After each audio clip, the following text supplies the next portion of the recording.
right. Your name is... Are we gonna be Bean? Should we do Bean? Are we sticking with our Bean nomenclature? Bean. Or should we do something a little bit more serious and scowy? We'll just be Bean. Why not? Oh. Live in the city of... Where is Bean? I've never had to consider where Bean is from. I've never had to think about this. Y'all, where's Bean? Where's Bean? Does Bean live in Chicago? That would be funny. Oh, the caffeine, yeah. Is a Caffeine Nation a city?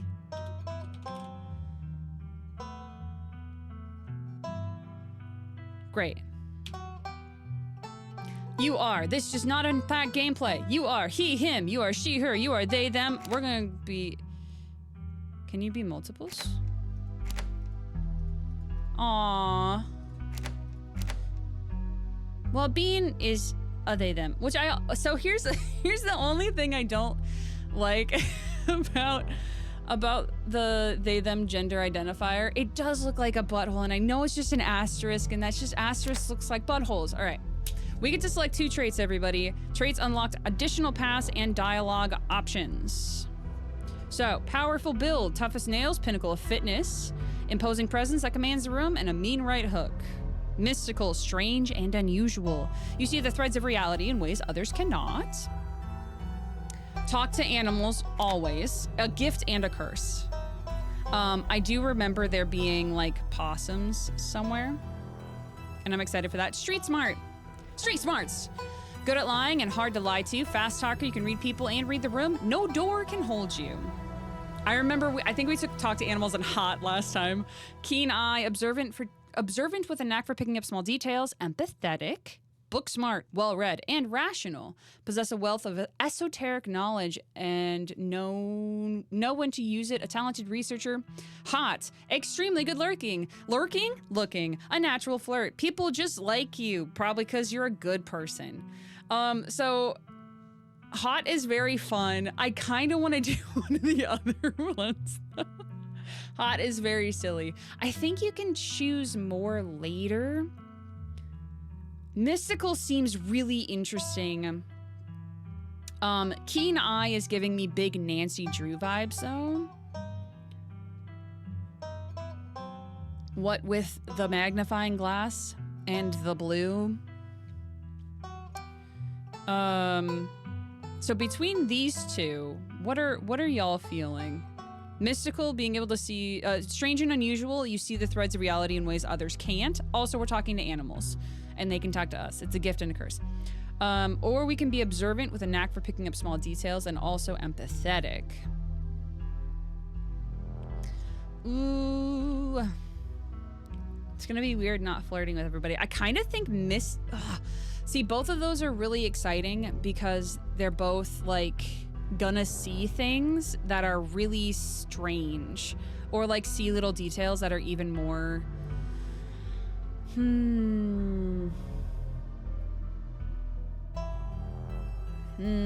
Both are so good.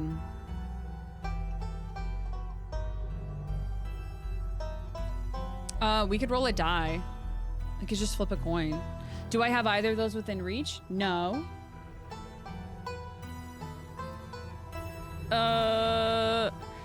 Mystical might show us stuff that we saw, more stuff than we saw before. Yeah, that's kind of what I'm thinking. So let's do that. We'll be mystical and also talk to animals. Huzzah! You jolt awake as the bus hits a particularly nasty bump. You feel like you'll only just manage to start drifting off, and now here you are, awake again and still exhausted. Also, they changed a lot of the text UI here, so it's a lot more subtle. There's just little leafies everywhere. For a moment, you're hazy on the details of where exactly here is, confusing this bus with the many others that came before it. But just as your mind continues to reassert its existence in the waking world, the past few days come back into focus. The long-lost cousin, the bad news, the 26 hours of bus rides with countless late-night stops and seedy depots that would have felt unsafe even in the middle of the day. You wouldn't normally find yourself traveling like this, but your cousin bought the tickets.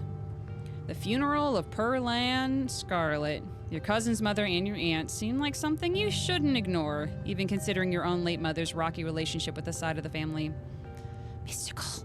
But it was also more than just the social pressure of the invitation that pushed you to accept it. Something has been tugging you back to this place your entire life. There was no choice to be made because you were always going to find your way here. So when your cousin you knew what had to be done. I've taken exactly one Greyhound bus, can confirm that is the true nightmare. And now the end of your long journey is in sight. You're almost in Scarlet Hollow. So, anyway, I was saying... Oh no, he's still here. He's been sitting next to you for the past 5 hours, talking at you without pause. They said the name of the game. You're not sure why. Sure he even stopped when you started to doze off. At first, you thought he was being friendly, but that was several hours of one-sided conversation ago. I was up in Maryland looking for work, but mostly messing around because I was a dumb teen. Me and my buddies were doing our usual prank stuff. You know, pushing joggers into the harbor, that sort of thing. Hell yeah, so chaos, my dude. Sir? Are you serious? What's wrong with you? Yeah, I was such a shithead back then. I'm still a bit of a shithead, but hey, Pobity's Nerfic. We're gonna turn down the music a bit. There we go. So this girl comes up to us, swinging her purse, yelling about how she was gonna call the cops or whatever. It was hilarious. She actually hit my friend and he said it hurt a lot, so I guess she really was mad and not just playing. But she kept swinging and soon enough she lost her balance, fell into the harbor all on her own. We didn't even have to push her. We had a good laugh and fished her out and her phone got soaked so she couldn't call the cops on us. We wound up hanging out all day. The shirt he's wearing says, "I want to, yeah." I wish there was a way to like minimize this so you could see that. I want to, yeah. She kind of became my girlfriend after that, and we've been on and off for about a year, so it's pretty serious. Though about 5 months ago, she tried to break up with me, like, for real, and jeez. You ever get so mad you want to, like, kill somebody? Threaten, yeah. Let's see. No, not really. Never felt that way about another person, finding it alarming that you have. Yeah, that, actually. I've never felt that way about another person. I find it alarming that you have. You're young. You'll get it when somebody tries to break your heart one day. It changes a person. Makes them think things that they never thought they could. Ha! I honestly could have killed that woman. Anyway, she's giving birth to her son right now, so I'm trying to get to Virginia to be there for it. Terrible. But I don't know if I'm, like, into that stuff, so I might just wind up on a bus to New York or something instead. I've always wanted to go there. Huh, I'm going to remain silent. You sit in silence as this man admits he's threatened to murder the soon-to-be mother of his child, a child whose birth he is currently missing and considering ditching to go have fun in New York. Anyways, where'd you say you were headed? Ooh. Home, I think I've never been, but I feel like it's a callback of my mind for as long as I remember. So long. I'm not gonna... Okay, so here's the option that's cool, that's mystical, but I don't... Actually, no, that's fine. We'll just be weird back. Home, I think. I've never been, but I felt it like a call at the back of my mind for as long as I can remember. Some things can only be put off for so long. The young man anxiously shifts in his seat. Yes! This is what you do, everyone. For one perceptible moment, it's his turn to feel uncomfortable before he catches himself and heartily laughs. Oh, you must be talking about Scarlet Hollow, right? Or the Holler, as they call it in the mountains. Baby runs for president, yes. It's the only other stop until this bus turns around, so if you aren't getting off at my stop, you must be heading up that way. Almost nobody ever goes there. I'm usually alone on the bus by now, though actually, I had a couple of buddies who went up there to work in the mine. There's a coal mine up in the Holler, you see. But then there's always a job listing or two on the boards around here. I've never wanted to do that kind of thing myself. I like my lungs the way they are, thanks. But my buddies got desperate enough to try it. I haven't heard from them for a while now that I think about it. I should see if they're on Facebook. See how they're doing up there. Hope they didn't die. He looks back at his phone for once, focused on something else. Oh. Ah, that's me. It was lovely meeting you. Hope you don't get too bored without me around to talk to. Here, I have something for you. Right. The stranger rifles through his pack before presenting it with a dripping bag of peanuts. They're boiled peanuts. I got them at a gas station a few buses back. I noticed you haven't eaten much, so I figured you could use them more than me. Plus, they dripped all over my bag, so I don't want to carry them around anymore. Tip, sometimes picking a dialogue option establishes new facts about who you are. Nice, I love boiled peanuts. Take the peanuts. No thank you, screw you and your peanuts. I am actually allergic to peanuts. Eat the peanuts. I am gonna take them. You take the peanuts. Thanks. You're welcome. And with that, I leave you. Safe travels, friends. Mostly because I know who I can give them to. Unless it's changed. It may have changed. Who knows? And just like that, the stranger is gone. Maybe you can finally get some sleep. Next stop, Scarlet Hollow, end of the line. Almost there. Almost home. Schedule arrives Monday at 11 a.m. Departs Monday at 11:01 a.m. Jeez.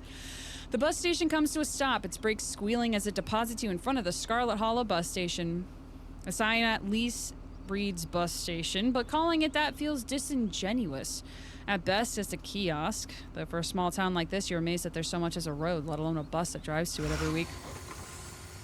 The driver quickly shuts the door behind you and starts the engine, kicking up dust clouds as he pulls away, eager to leave you in this place behind. Hey, Bean. You instantly recognize the worn young woman as from the few photos on her Facebook page. She's your cousin, Tabitha, and she looks annoyed to be here. Offer your boiled peanuts. Look like somebody needs a hug. No, I'll match your tone. Hey, Tabitha. Come on, let's get back to the estate. I don't want to spend any more time down here than I have to. Your cousin turns around and motions to an old BMW parked near the bus kiosk. You follow her, clambering into the dusty relic.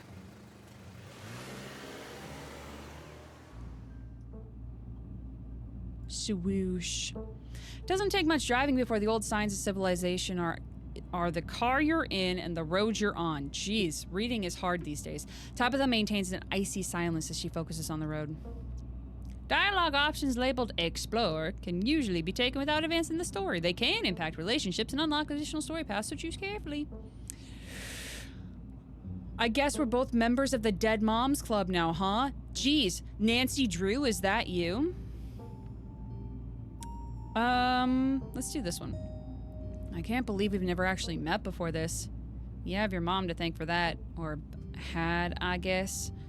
You feel the same careless cruelty in Tabitha's words that your mother would use when she talked about Perline and the old Scarlets. The wound that tore your family apart runs deep enough that it bled through the generations. Ooh, we can be philosophical. There's a bad blood between us. I don't know why I'm telling my mother right now. Oh, let's do this one. You sound like my mother right now. She hated this side of the family. We don't have to become our parents. There's some things in life we get to choose. And she chose to leave.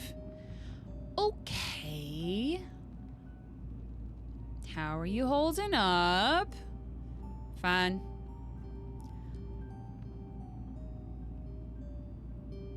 Say nothing. You decide it's best not to say anything in response. So, the funeral, it's on Sunday, right? Yep, like I told you. Since I'm here, do you need any help planning? I know this stuff isn't easy. It's actually been fine, just need the coffin and somebody to dig a hole. Let's... Oh... I don't know. Nah, we're just gonna stop. Oh, the leaves were growing on the thing. On the sides and the top and stuff. You decide to sit in silence with your cousin as the car eases up the steep mountain road. Silence. There's the house. It looks fine. And here it is, Scarlet Estate. Though it's seen better days, its crumbling elegance is not lost on you. Someone used to someone used to cramp help me, help. It's not lost, elegance is not lost on you. Someone used to cramp apartments in gray cities. Your mother told you about this place many times before she passed, always with an anger burning beneath her words. The faded majesty you once imagined doesn't quite compare with what's in front of you. A jarring blend of opulence and ruin. As you stare at it perched on the crumbling cliffside, you can't help but feel like it's something that should have been left to rot a long, long time ago. How's this sound for y'all, by the way? Just let me know how it is. You're hit with a blast of dusty air as you step across the threshold and into the foyer. Everything in this room has been here for much longer than you've been alive, each object cemented in place with layers of dusts and cobwebs. You can hear doors creaking on their hinges and the aches and moans of ancient floorboards as the house itself sways in the wind. Welcome to our family's humble estate. Unfortunately, due to the current state of the house, only a few rooms will be safely accessible during your stay. I wouldn't go wandering anywhere else if you value your limbs. The floors have been known to give out. If you know what's good for you, you stick to your room, your bathroom, and the kitchen, and hallways, I guess. But only the hallways you need to use to get to those places. I'll show you around so you know whether it's safe to walk. You can leave your bags here for the time being. Why? It's beautiful and clean. I thought you were loaded. Oh no, so you live here? Yeah, and I'm letting you stay here for free, so mind your manners. Or did your mother not teach you about those? Let's just get the tour over with. Follow me. Oh, okay. You put your bags down and follow Tabitha through a long, dusty hallway. She delicately steps over holes and tears in the floor, and you do your best to trace her steps. It's the kid. Oh, the baby. I'm so excited for baby.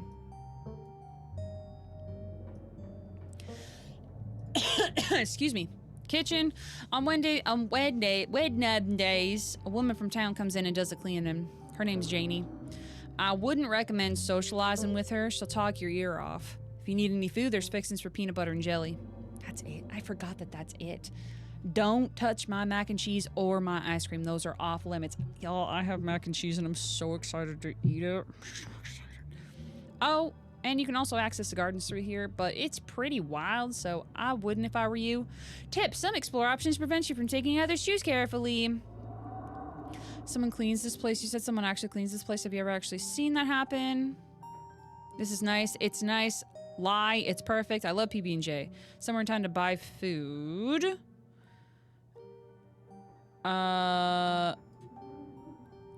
Food. I might want to eat something other than PB&J this week. Is there somewhere in town we can get groceries? Well, aren't you fancy? Yeah, there's a general store. There's also a diner. I usually order my food in bulk online, though, so I won't be going with you. Sweet. Thanks. Cool. Good talk.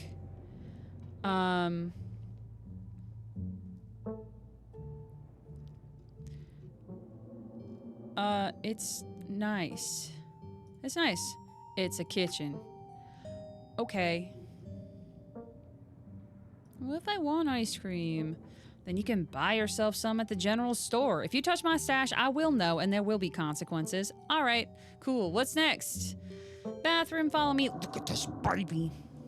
Great, it's been hours since I've gone. As the two of you leave the kitchen, you pass by a tuxedo cat on the countertop.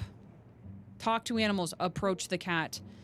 Don't try to pet Frou Frou. If she wants to be pet, she'll let you know. Oh, the baby. Ne me parlez pas. Sorry, I don't speak French. I'm sorry, little lady. Je ne parle pas François. Of course. How typically American. I shall debase myself by speaking your tongue, but only so that I might insult you directly to your face, you uncultured swine. Look at this baby. Haha, very funny. Her name sounds French. Stop wasting my time and let's finish the tour. The baby is French and I forgot. Also, you get to endure my inconsistent accents. You once again follow Tabitha through a long, dusty hallway. Maybe after a few nights it'll get easier to navigate these spaces, but for the time being, you feel lucky to not have fallen through the floors. Imagine if Flange was Fleal. True stories. Guest bathroom, not much to show. It's a bathroom. I'll wait outside. Do what you must if you must. Wow. This is a wretched bathroom. Piles of junk sit untouched in the corners of the room, and mystery stains paint the floor. What a nice bathroom. Who exactly uses this bathroom? Guests. Are you sure this toilet works? Yeah, why wouldn't it? The water bill gets paid, therefore the toilet works. Now do your business so we can move on. But it's so crusty. Silence. You silently stare at the monumental task in front of you. Lift the toilet seat. Aww. Scram, fellas, the jig is up. Why are the bugs tucking? Bugs skitter from the bowl as you lift the seat. Nah, you gotta piss, girl. A toilet is a toilet. You just squat. You don't touch the surfaces. Don't touch them. Your business needs doing, and this is as good a place as any. You did what you must and rejoin your cousin out in the hall. We did it, everyone. We pissed. Woo! Next up, guest bedroom. Last stop on the tour. Follow me. Those bugs were voiced by Brennan Lee Mulligan. Scram, fellas! You and Tabitha briefly return to the foyer before climbing up the stairs and reaching the guest room. This is where you'll be staying. The linens are fresh. I had Jenny wash them last week. Oh, good. I had to endure a half-hour rant about her kid to get her to do it, so you better be grateful. An unmistakable stain coats this room. Someone has died here. No, people have died in here. Closet's full of old family stuff, so you can't hang your clothes up, but you can use the dresser. It should be empty. Who used to sleep here? When? This house is almost 150 years old. Many, many people have slept here. And now you'll sleep here, carrying on the fine tradition of the bedrooms being slept in. People have died here, haven't they? Like I said, this house is almost 150 years old. Obviously, people have died here. This is great! Way nicer than I'm used to. It's true. I can't say I'm surprised. Each and every piece of furniture in this room is a genuine antique handed down through the family for generations. This is not an IKEA bedroom or whatever such nonsense you're used to in the city. Okay, I guess I'll get settled. Follow me, I'll take you back to the foyer so you can foyer so you can collect your belongings. Sure, baby. This concludes our tour. I'm afraid I must return to my duties, so you'll have to entertain yourself for the rest of the day. Don't expect to see much of me. Tip, some dialogue options will open additional conversation past some right away and others down the line.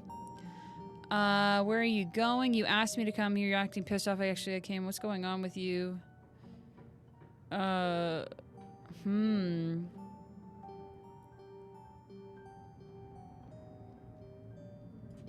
are you going? Wait, where are you going? To work? Someone has to pay the bills around here. Oh, what kind of work do you do? I run the coal mine, same as every Scarlet who came before me. Except for you and your mom. It requires a lot of time and consideration, so I'd appreciate it if you didn't keep me for too long. Hashtag girl boss. Oh, dang it. There was another one about, I didn't know we owned a coal mine. We don't own the coal mine. I own the coal mine. Your side of the family forfeited any claim to it years ago. Oh. Can I come watch? What? No, the mine is dangerous. I can't babysit you and do my job. Running a coal mine has got to be one of the most ethically and physically vile jobs on the planet. Huh. Okay. Whatever your thoughts might be on Tabitha's work situation, you decide it's best to keep them to yourself. Is there anything else you'd like to bother me with before I leave, or are we good?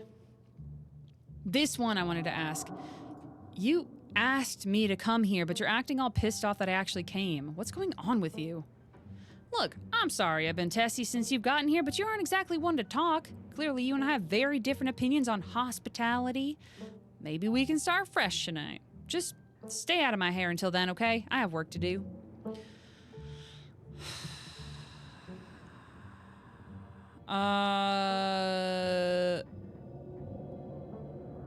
Okay, what should I do while you're gone? Wait for you to come back. There's a very demanding job I should be getting back to right now that doesn't include figuring out activities for you to occupy your time with.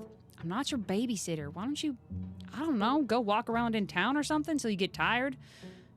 Oh, get your cousin to flash your pearly whites. Let's go. There's historic buildings to look at. I'm sure you'll have a great time. All right. I won't keep you, but we should hang out when you get back. Yeah, we'll see. There's a lot that needs to get done this week. Your cousin leaves through the front door. And now it's just you. You in this sprawling, decrepit estate. I have a feeling these sound effects are going to get a little loud, so I'm going to just turn them down again. PB&J sounds great right now. Settle into your room. Go straight into the forbidden wings of the estate. Should we be a menace immediately?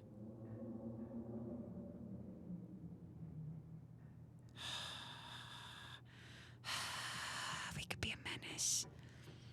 Menace. What's up with the gun? There's no one stopping you from going to the forbidden wings of the estate. Oh, that's right. There is. It's a lock, except for the locks and chains sealing them shut. All right, let's go get a PB&J. You haven't had anything to eat all day. The only things louder than your stomach right now are the creaks and moans of this ancient place. PB&J sounds exactly like what you need to take on the rest of the day. To the kitchen! I'm mostly because I want to talk to the cat. You're back in the kitchen, ready to craft a beautiful peanut butter and jelly sandwich. It's a daunting task given the state of the place, but the aggressive growls in your stomach outweigh your fear of food poisoning. To get started, you'll probably need to find some peanut butter, some jelly, bread, and a plate and a knife. Except cat. Frou-Frou hisses as you draw near and remains firmly in place. You might want to talk to me, but I don't want to talk to you. Go away. Do you want some peanuts? You extend your arm and offer Frou-Frou your bag of boiled peanuts as a token of peace. I feel like we got off on the wrong foot. You want some boiled peanuts? Mon Dieu, non. Okay. Do you like living here? I despise small talk.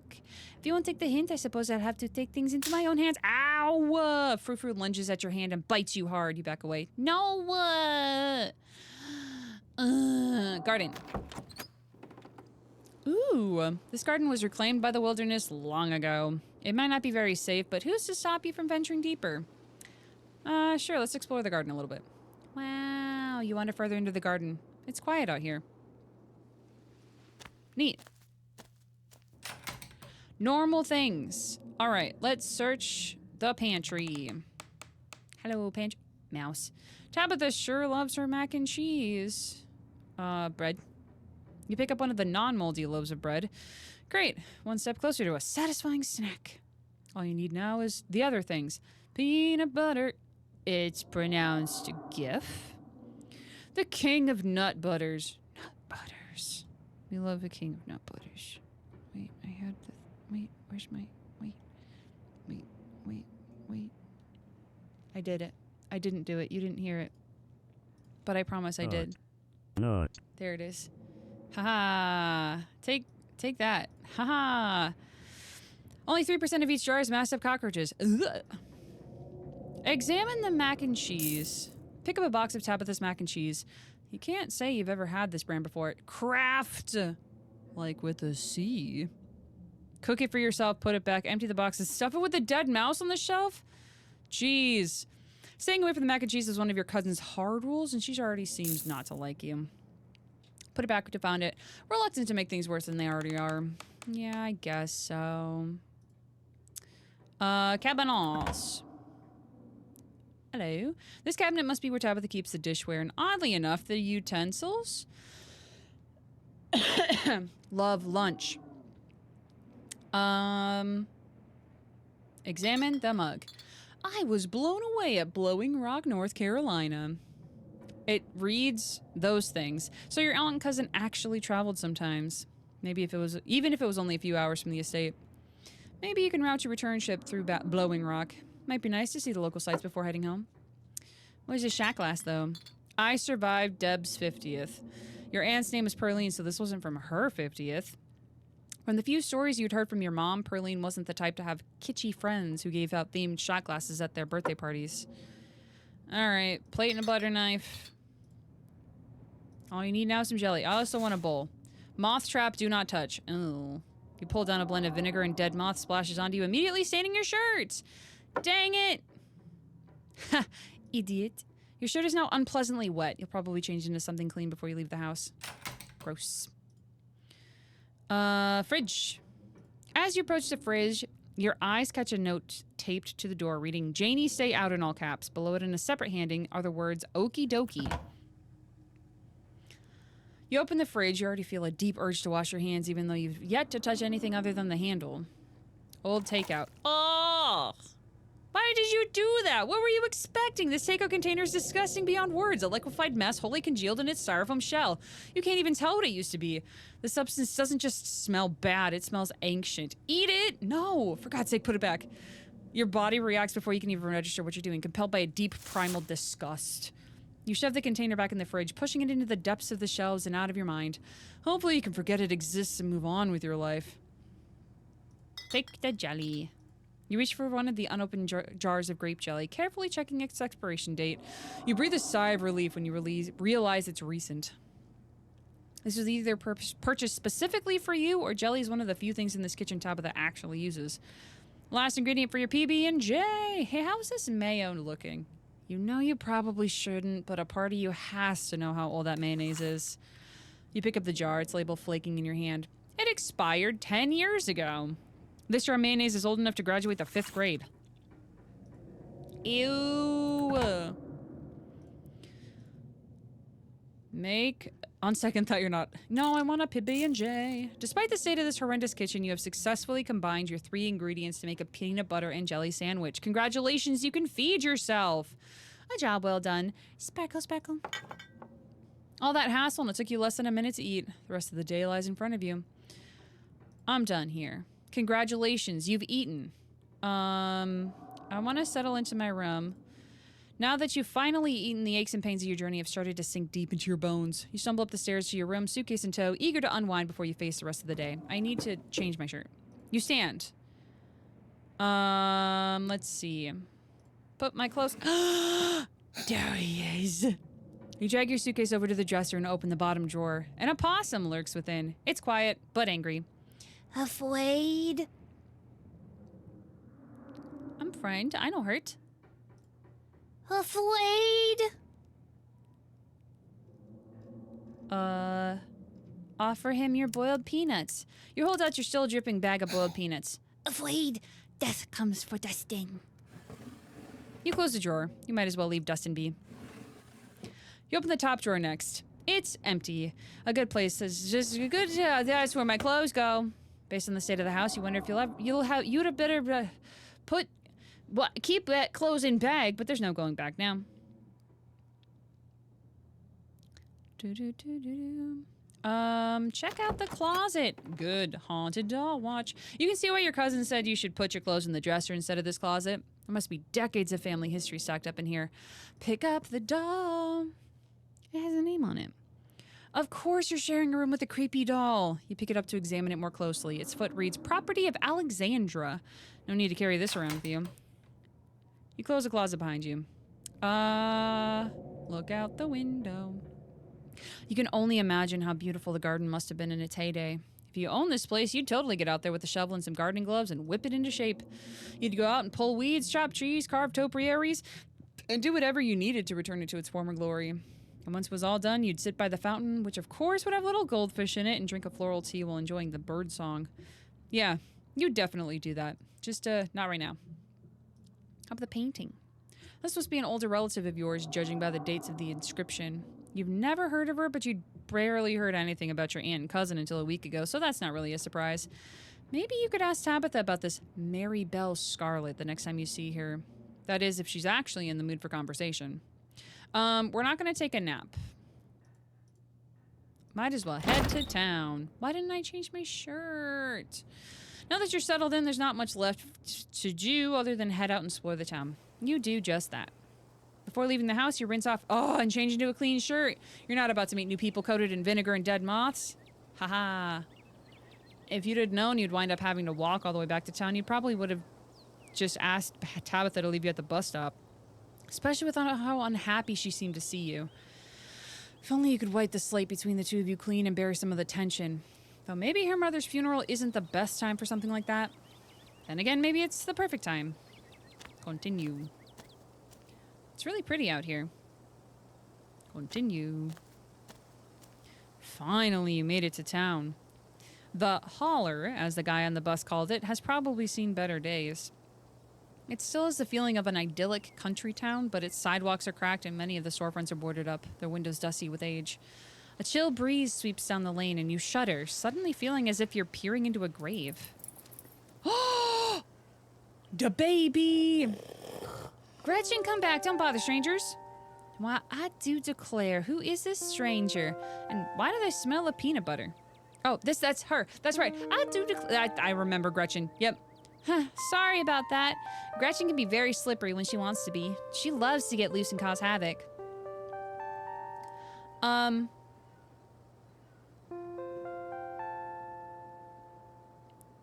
Do you want some boiled peanuts, Gretchen? You open the bag, holding it in front of Gretchen. Why, yes, of course, I most certainly do. That's sweet of you, but those are probably way too salty for my little Gretch. It's nice to meet you, Gretchen. I'm Bean. Oh my, I can't remember the last time I met a newcomer who was so wonderfully polite. It's a pleasure to make your acquaintance, Bean. Huh, that's a funny way to introduce yourself. I'm Stella. It's not often I see a strange face up here in the holler. Every now and then there's a new crop of coal folks, but you don't look, dusty enough for that. ...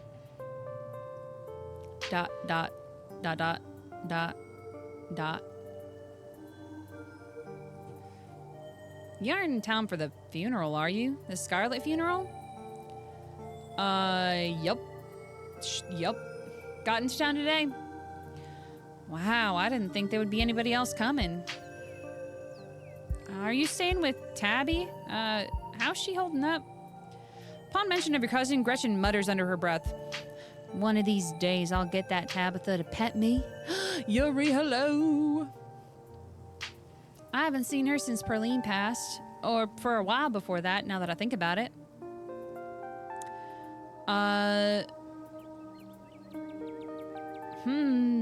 Interesting. I feel like whoever I met today wasn't the real Tabitha, just a mask she wears. Gretchen, my beloved. I hope that's a metaphorical mask you're talking about. To tell you the truth, she's always been a little, rough around the edges, but most people don't really catch on to that. It'll probably be good for her now that you're staying there, even if she doesn't think so herself. How long have you known her? Oh, quite a long time. The town's really small, so everybody's known everybody else as far back as we can remember. Yo, Toaster Posey, what's for lunch? Tabby and I got a little close when we were both in the school's production of A Midsummer's Night Dream. I was Puck and she was Mustard Seed. As you might have expected, she was a bit more than a little prickly, but I managed to soften her up a bit in the end. But then she graduated and that was that. You made cheesy pasta despite Tabitha? I haven't seen that girl or her horrible little cat since I was middle-aged. Oh, before it slips my mind, if you're staying up there in that spooky old mansion, you must have met that frou-frou. How does that monster fare? Uh-oh.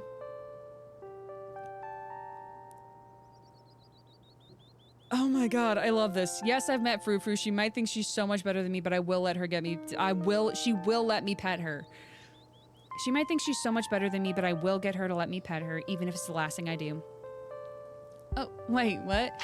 Are you messing with me? You can't actually talk to my dog, right?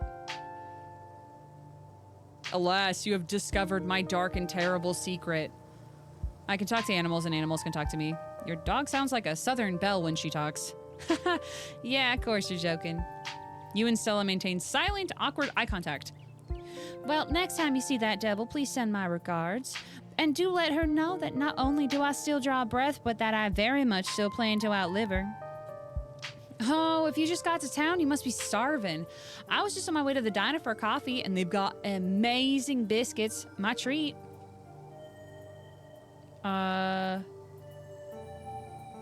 Ooh, okay. Should we go to the diner with Tabitha? No, with Stella, or should we wander around? Ooh, we get to choose. We want to become like kind of closest to. I really enjoy Stella. Diner. All right. Biscuits, your treat. Hell yeah. I want biscuits. Awesome. Let's go. Everybody's here. When you're here, you're family. Bottomless coffee for $1. Fancy city coffee is $2. Winnie's winning smile is free. Deal.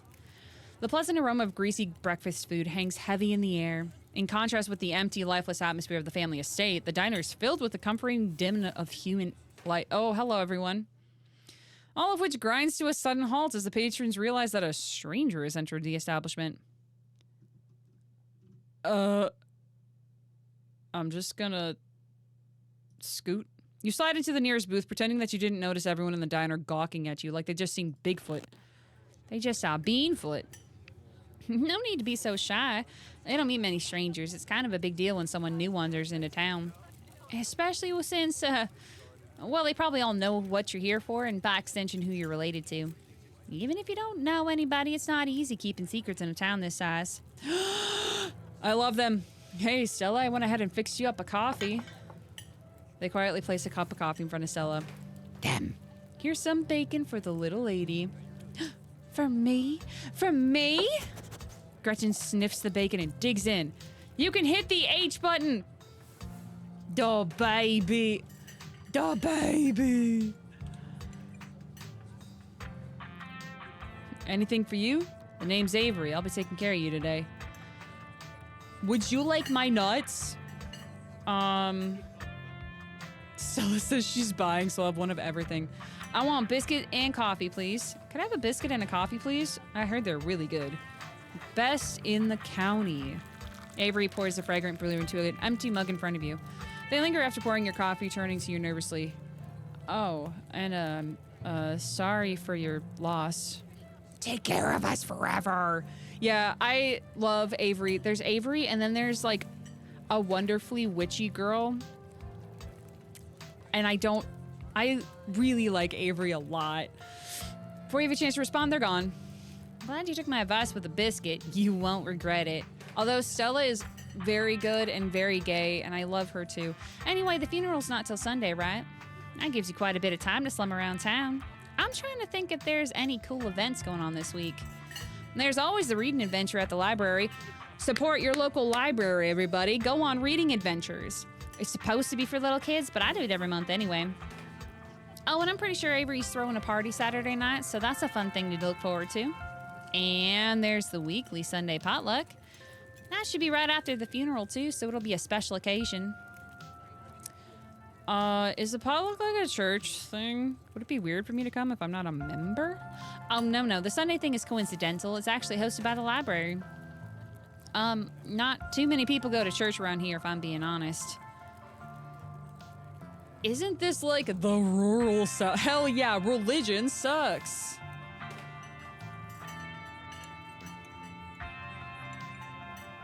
I'm gonna remain silent. Stella shifts uncomfortably in response to your silence. I'm sure we would. There's plenty of God-fearing folks around town. It's just that the pastor's kind of a creep. You'll get it if you meet him. There's just something off about that guy. Anyway, those are all the big events I can think of. As for the day-to-day, any idea how you want to kill time for the rest of the week? What's it to ya? Let's see.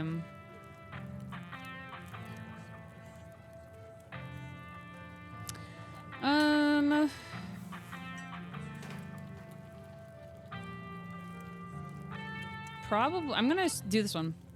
I kind of assume I'd be spending my time trying to help Tabitha, but with how quickly she ran off today, I'm not sure that's enough for a full schedule. Oh, that's really sweet of you, but you're right. That'll definitely still leave you with plenty of time to kill. Have you thought about exploring the local trails at all? I'm sure out there a few nights a week. I'm usually out there a few nights a week for my job, and I'd be happy to show you around. Oh my god, look at that giant biscuit! Mm. Before Stella can finish, Avery returns, biscuit in tow. Is there nothing else coming for me? Look at how sad she is. Someone give Gretchen a little snack. She's gonna waste away. Gosh, if I'd known that plate of bacon would be my main and only course, I would have waited before digging in. Here's your biscuit. Winnie says it's on the house, and she sends her condolences. Wink! Oh, you didn't have to do that. No worries. Hope you enjoy it. You pick up the biscuit. It's delicate and fluffy, nearly crumbles at your touch. A warmth emanates from its surface. You don't even need to taste it to know that it is good. Divinity given buttery form. Why is that a mystic thing? Why is that? Anyway, you take a bite, it melts in your mouth as if it's nothing but butter suspended in thin matrix of dough. Truly, this is a perfect biscuit. Whoa. This is a really good biscuit, wow. I'm so glad you like it. Avery lingers at the table for a moment. So, has Stella mentioned she's famous? Oh, Avery, I'm not famous. You're the only person I know who's been on the news. If that's not famous, then I don't know what is. Stella sighs. I'm a YouTuber. I'm an influencer. Wow, that's rad. I've never met a YouTuber before. I've never met a YouTuber before. I'd love to check out your channel at some point. Oh, thanks. It's nothing much. It pays the bills, but it's mostly a passion project, you know? She's selling herself short, Bean. Her stuff is amazing. She hunts cryptids. Ugh. Influence. Ugh. Content creators. Ugh. I think the best video to start with would be the river one. You know, the controversial one. Everyone, there's a boy here. It's not the one you think. Look at this. Stinky. Stinky? Stinky? What are you doing? Stinky? Stinky?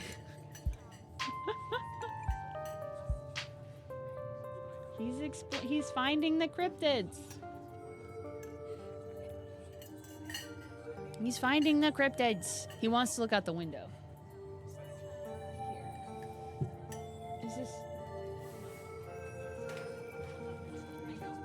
Is that every? Wow, now he's disappeared. He's disappeared into the... He's in the void, everyone. This is everything he wanted. Well, that's fine.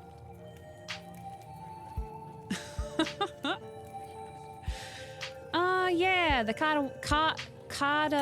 Catawba, there it is. The Catawba River Runner. I didn't expect much out of the footage at the time, but it really wound up doing numbers. So, the River Runner is a cryptid that's only known from a single sighting. 2 Boy Scouts thought they saw something big and weird at the Catawba River, and that's all I had to go on. But then I wound up catching this on camera. Stella pulls out her phone and shows you a clip of something. All right, what are these suggested? Hang on. So her channel's name is Hidden Appalachia. Suggested videos: haunted ice cream parlor, scared in the woods, lo-fi beats to chill/study, and it's a raccoon. Great. What's he? Wait, sir?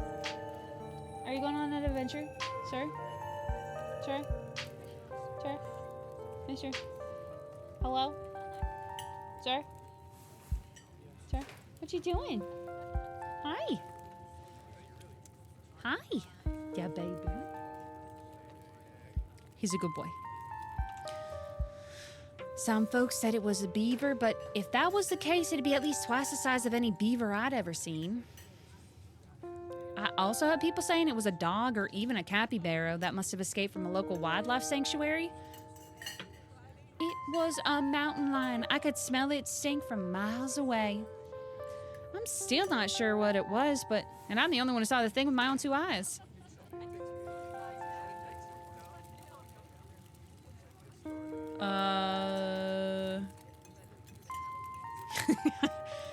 Gretchen thinks that you decided to share Gretchen's insight with Stella and Avery.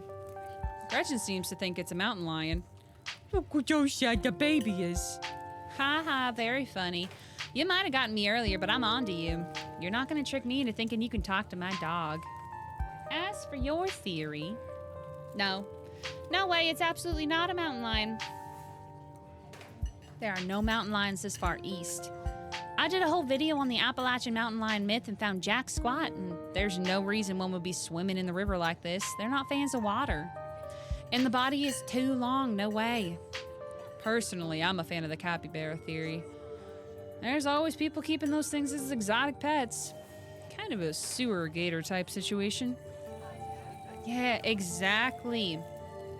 Some exotic pet owner set it free, and now it will forever roam the Catawba, confusing Boy Scouts and YouTube commenters for years to come. So, speaking of things to do around town, I was actually planning on filming this week's video tonight. I was wondering if maybe you'd want to come along. It's a pretty easy one this week. We wouldn't have to camp anywhere. I'm just going after the... Wait, no spoilers. I should probably get back to it instead of standing around chatting with friends anyway, so see y'all around. Now that the coast is clear, I'm going after Skunk Ape. Ew, stinky! What's Skunk Ape? It's like Bigfoot, but smellier. Look at the baby. Is she perfect? Yes. Most skunk ape sightings are from Florida, but while I was doing research for last week's video, I came across a report where a lady from a town over claimed to seen one on her deck playing tug-of-war with her dog. And as I leave no stone unturned, I decided it was worth investigating. So what do you say? You want to tag along? Hold the camera for me while I narrate against a darkening sky, that sort of thing. Oh my goodness.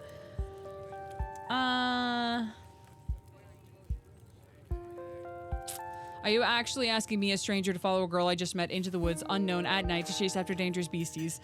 Lol.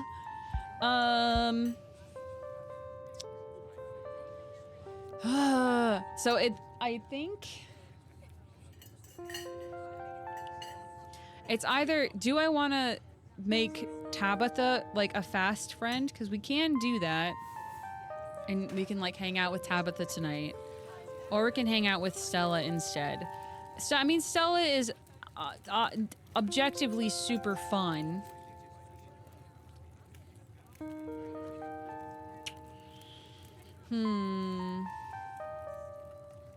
Because I could do, how about a rain check? But I also don't, I don't know if she, but I want to go, but I don't want her to, Let's do a rain check. Aw. How about a rain check? I'm still trying to get the lay of the land here. Aw, but tonight's gonna be perfect for the hunt. You'll be able to see the stars at night with no light pollution whatsoever. You're guaranteed to encounter some interesting wildlife, and best of all, you get to eat hiking snacks. They're my favorite part of hiking, so I always have a full stock. Most of the stacks are homemade too, in case that tempts you.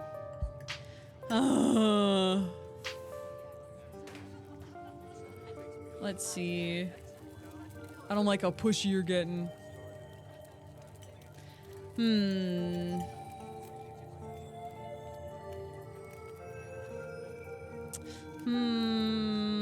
All right. Okay, I'll go. I was this close to doing something new. Yay, I knew you'd come around. Hear that, Gretchen? It won't just be you and me. We'll have somebody else with us, just like old times. This is actually how the channel got started. Me and my middle school buddies, Kanika and Reese, running around these woods, slipping over rocks and bothering salamanders. Our videos were terrible, but we had a lot of fun, and that's all that mattered to us. You know, that gives me a thought. Since I've already invited another person along, it might be fun to extend the invitation to my old chums, see if we can't make it a little reunion special or something. Though I guess Kanika has to close out the general store tonight, so I'm pretty sure she's a no-go, but Reese, I think there's a decent chance we could get him to come out of his cave if he's up for it. Do you mind if I make a quick call? Stella pulls out her phone and dials it, waiting while it rings. Reese, dude, what's up? Feels like it's been forever.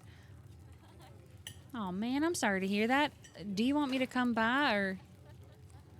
Okay, if you're really sure, but if you change your mind. Oh, I was just calling to see if you wanted to come out to the woods tonight.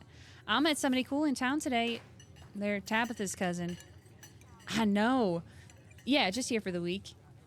Anyway, we're going out to look for skunk ape. Yeah, those who know. We could take the easier trails if that would help.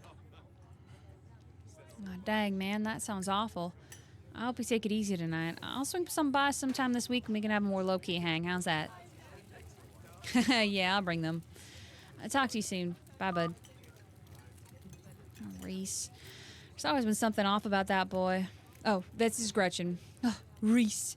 There's always been something off about that boy. I never did like the smell of him. Looks like it's just you and me, pal. And Gretchen. And also this stinky boy. This little stinky man. This little man. Who's here now?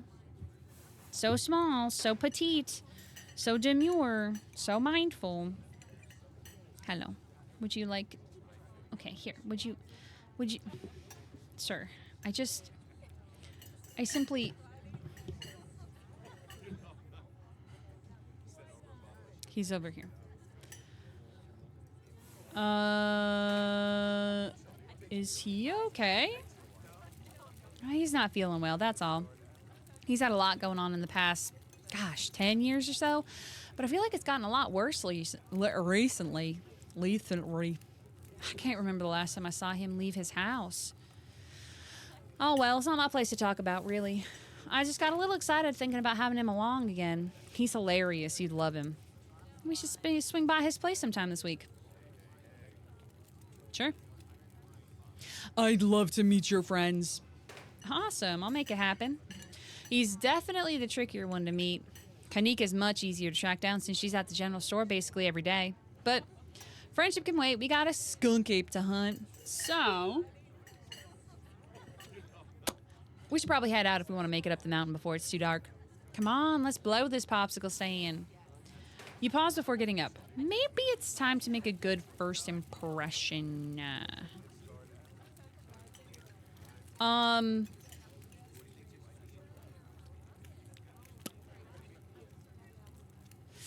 Ooh, I would love to leave it. Yeah, let's leave a generous tip. I feel like I'm just gonna... You reach into your pocket and pull out a crumpled $5 bill. You know it's a bit more than one would expect to get from such a short dining experience, but you might as well share the wealth while you got it. Smooth out the bill before placing it on the table inconspicuously. Oh, that's awesome of you. Avery will appreciate it for... I'm betting it will. Stella turns to leave the diner with you, following close behind. We're out. It hadn't been very cold when you first arrived in town, but as the sun dips closer and closer to the horizon, a chill descends upon the hollow. You see your situation with renewed clarity. You're in a new place, far from civilization and the people you know, following someone you just met into a dark forest in search of monsters. You feel foreboding, more alive than you felt in years. Foreboding. You feel an overwhelming sense of foreboding, which seems only natural considering where you are. Your instinct screams at you to leave, but at the same time, you're curious to see what the night has in store for you. It's like they're talking to me. You decide to go with the flow, to keep putting one foot in front of the other and to not dwell too much on this strange feeling. God, I love this brisk fall weather. This past summer was the hottest on record. Well, since last year at least. You know how it is these days. Each summer's the hottest yet until the next summer, which is always finds a way to be so much worse. It's just nice to feel the chill in the air, see the leaves changing, like normalcy is restored if only for a moment. Sorry, that was a bit of a bummer. We should talk about something more fun, like skunk apes. Do you hunt for things that aren't cryptids? Oh, come here. Let's see. What's the weirdest thing you've seen out here? Other than anything cryptid related, of course. Y'all ready for this? Ba-da-da-da-ba-ba-da-bubby boy. It him. There he is. Oh gosh, that's a good one. Let me think. Well, there's always the deer I saw stealing a baby birds out of a nest and eating them. That's pretty messed up. But I think most people know about that these days. I've seen a ton of videos of other deer doing it, so I'm not sure if it counts as weird anymore. Oh, Tetanus Lake. That's definitely the weirdest. It's a 5-foot deep, 30-foot wide pile of old cans and bottles and assorted garbage with grass and trees growing on it, so you can barely tell it's there until you stepped in it. Wow, wow, wow. Wow, wow, wow, wow. It was practically solid ground with how much it had been compressed, but you could still fall through it if you weren't careful, hence the name. Better be up to your shots if you want to mess around in there. It's all stuff from the 50s too, which is super neat. Salvaged a few bottles that I keep on my dresser as a little souvenir. Do you hunt things that aren't cryptids? Like ghosts and demons and werewolves, that sort of thing? Yeah, for sure. I used to go after all sorts of spooky stuff. I never had much luck, though, especially when it came to ghosts. Boop. Back when I first started doing solo videos, I'd go to all sorts of old abandoned buildings, hoping I'd stumble across some sort of activity. But nothing ever happened. It was always just me and my camera in an old house getting worked up over a gust of wind or a creaky floorboard. Ee-boo-boo. When all's said and done, I've just been a lot luckier with cryptids. I want to believe in ghosts so bad, and I can't rule out the possibility that there are true hauntings out there. But if there are, I sure as heck haven't seen any myself. Huh, Bubby? How do you see ghosts? Do you see ghosts? Werewolves I kind of lump in with cryptids. I'd be shocked if there actually were people out there who turned into animals, but werewolf lore lines up pretty well with the great beast genre of cryptid. As for demons, I don't know. I honestly don't even want to consider the possibility that they exist, because if they are out there, a lot of folks are doomed to an eternity of flames. So let's just hope all this is just bunk, am I right? What about aliens? Don't even get me started. Did you see those UFO videos the government declassified? Oh my god, it's been updated since then. Aliens are definitely real and they've absolutely visited Earth. Like, I believe in aliens way more than I believe in cryptids. I don't think that was in last time. Sure. I adore my darling Stella, but she gets the strangest ideas in her heads these days. Ever since her parents went away, she's been more and more foolhardy with all this critter nonsense. You don't see me hunting aliens out here because we know they're real.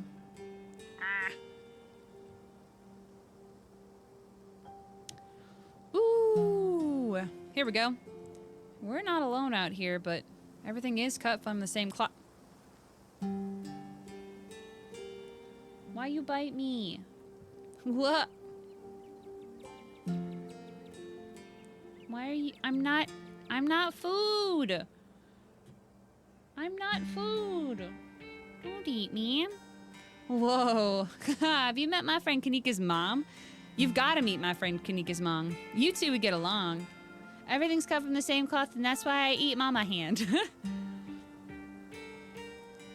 Has anything bad ever happened on these hikes? You know, just curious. Did you get chewed on by, I don't know, Gretchen or someone who thought you loved you and then instead would just wanted to eat you?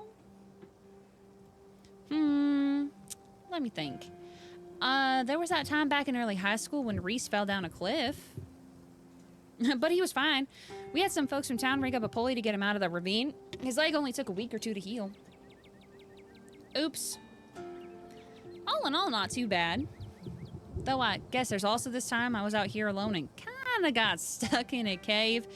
I was getting great footage of what I thought was a family of wampus cats, but I wasn't able to wiggle.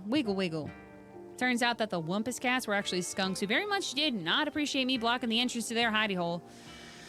And instead of running for help, Gretchen just sat outside, bored to tears. Lassie, she is not. I object to that accusation. I made sure to give those nasty little skunks a piece of my mind. That's what I did. And I kept Stella company, just as she would for me if I decided to hide in a hole for hours. It took about an hour to get loose, which was pretty intense, but a few tomato juice baths later and I was right as rain. So it could have been a lot worse. Oh, and there was this time I accidentally stumbled into old Duke's property.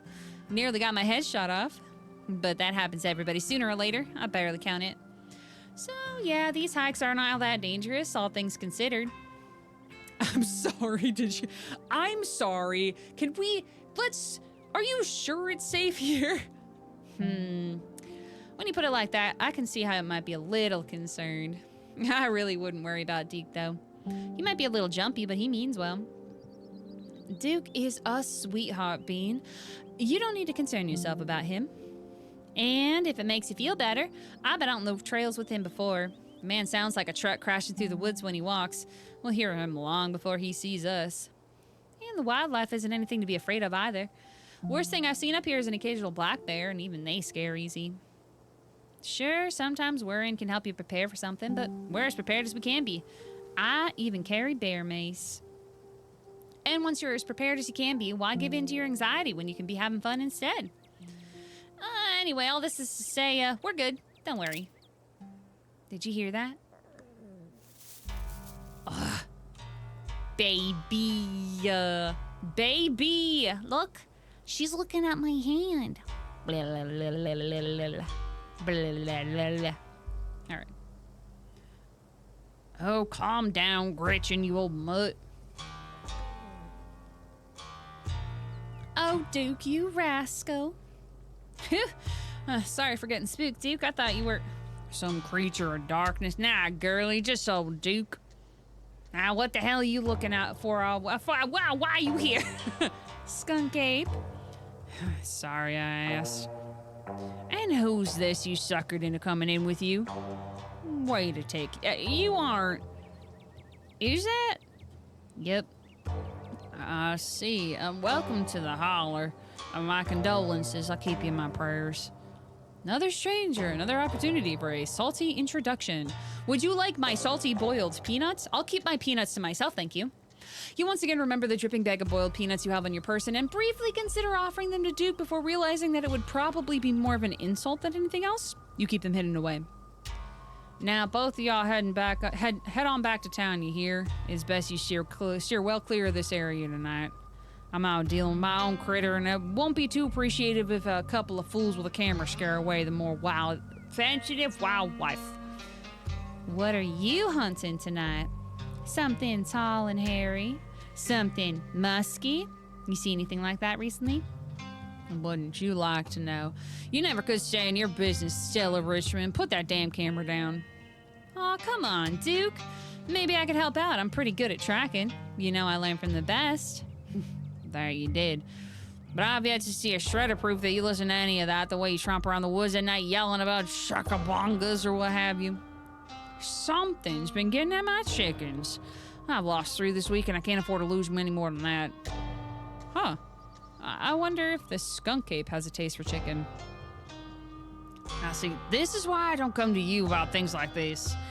It ain't no skunk ape, whatever the hell that is.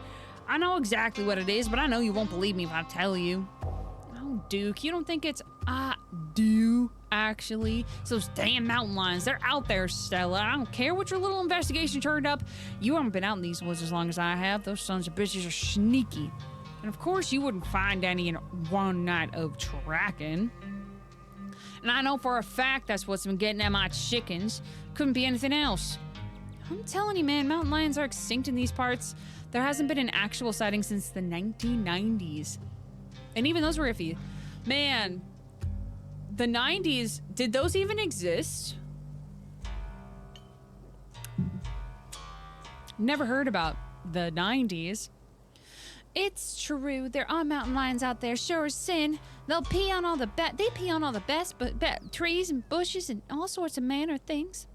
I can't believe you go out there on your YouTube saying some river monster spotted by a couple of school-age Boy Scouts has been 100% confirmed, yet Appalachian cougars are some far-fetched fantasy made up by geezers like me. You made me look like a fool. I read those comments people were posting on your video. I'm sorry, Duke. I didn't mean to sick anybody on you. I don't think it's possible. You'll eat those words when I come carrying a mountain lion corpse out of these woods at dawn. If you don't want a face full of buckshot, I suggest you run home and stay out of the woods tonight. As Duke's words leave his mouth, an existential dread begins to pull at your chest.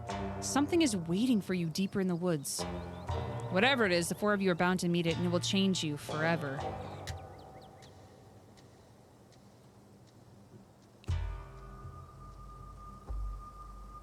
There's something waiting for us deeper in the woods.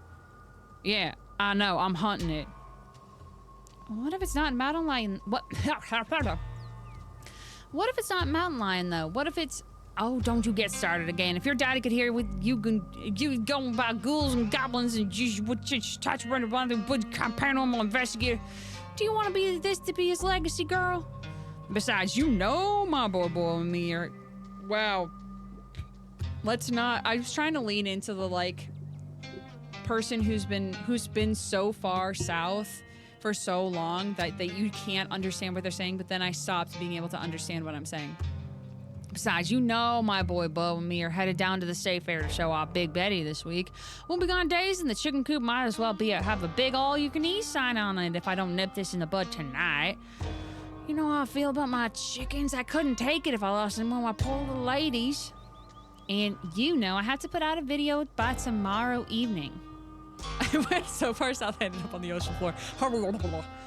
Estella and Duke both root themselves in their stubborn insistence. The feeling from before gains forming clarity. Something fated has been locked in stone. Somebody here is gonna die tonight. Oh, jeez. Also, I read this as something farted. If I miss an update, I might lose my new sponsor, and who knows what that'll mean for my career. We all need to get out of the woods right now. If we don't, somebody's gonna die tonight. Why even try to warn them? Fate is fate. There's no resisting it. You know this. Now, what's that supposed to mean? Are you trying to threaten me? Yes. I don't know. It's just a weird feeling I get sometimes. A weird, bad feeling. It's never wrong. Are you, trying to say you're psychic or something? Signs point to yes. Don't count it. It's like a gut thing. I wouldn't call myself psychic. Ask again later. Ask again later. Oh, right. When we're in private place. I get you. Ah, hush, both of you. You're just trying to unsettle me, so I'll let you all go off in the woods to film your little video. Bean, I think you freaked Duke out enough for one evening. Maybe we should leave the poor man to his wild goose chase. I'm not freaked out by your friend's theatrics, but it gets you out of my hair, sure. I'm greatly disturbed. Now run along home and stay out of trouble. Uh-oh. This is how I feel about the whole situation.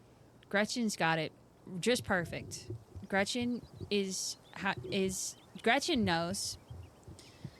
Gretchen understands. As you and Stella return to the trail, she carefully looks back the way you came. Okay, the coast is clear. There's no way we're letting Duke edge us out that easy. Come on, I know a trail that'll let us get around him. Are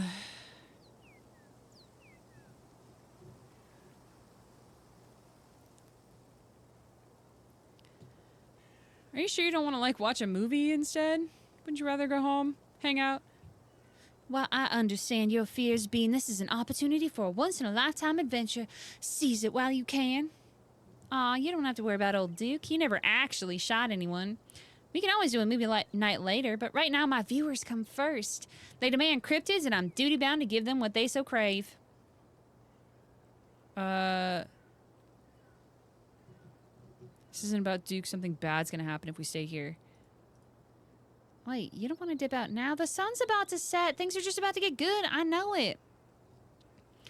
Coming to my senses. There's nothing to child. Blah, blah, blah, blah. Why are you so... Okay. Great. I promise it'll be chill. I just don't want salad. I'd like... if it makes you feel any better, not much usually happens on these hikes. We'll probably just head home soon, pretty soon after it gets dark. Duke will never know we were up here. There's a great overlook just up the path. We can start there. I'm glad my Stella won't be alone out there tonight. The woods don't feel as safe as they used to. Path in the woods. Go on an adventure with your new friend. We're doing it. All right. This looks like a good shot. Mind holding the camera? She hands you the camera and takes position.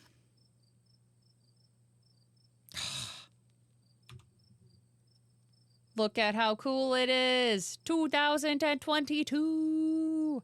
It's almost Halloween. Wait.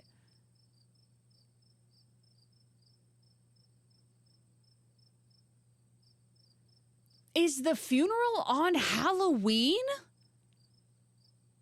The funeral is a week from today, which would be October 31st. Are they really... Shut up. Are they really doing a funeral on Halloween? Wild. As night falls, my new assistant, the mysterious Bean, and I find ourselves on a high hill in the Blue Ridge Mountains, where we'll begin our hunt for the elusive yet pungent skunk ape. Though mostly encountered in Florida, this possible relative of Bigfoot has been spotted all along the southeastern edge of the United States, including right in this very county. Here's hoping we get a glimpse tonight. We'll check back once we're on the trail. Until then, stay searching, Stellars. One reason I was really excited to be playing this again is I just started reading a book called Edenville, that's what it was. And it's very much exactly this vibe of like small town county in like a county in upstate New York, which is not usually the place where you hear a lot of like this kind of folk horror cryptids and curses and like all that sort of scary stuff. It's usually like south, like here in like Virginia. This is upstate New York, but also in like this kind of climate of like trees and windy roads and like nobody really leaves there. It's really good. It's really scary for anybody who's not familiar with horror, but it's so good. And keep digging, Gretches. I can take that camera off your hands for now. We'll be able to start the tracking scenes once the sun sets all the way. Haha! In the meantime, we get to take in all this gorgeous scenery. Duke may be gone, but that feeling in your gut still lingers. Something terrible awaits you. Something unavoidable. So we wouldn't have been able to do anything else besides this anyway. Though what exactly is wrong with these woods still eludes you. There's something wrong here in the air. It feels oppressive, dark. You don't happen to mean stinky, do you? Aw, it would have been perfect if my stinky son had showed up. You think you're smelling the skunk ape? No, something metaphorically oppressive and dark. Dang, I thought we might have stumbled across this trail. Oh well, I wouldn't worry too much if I were you. My gut usually warns me if I'm going to run into trouble, and I feel A-okay.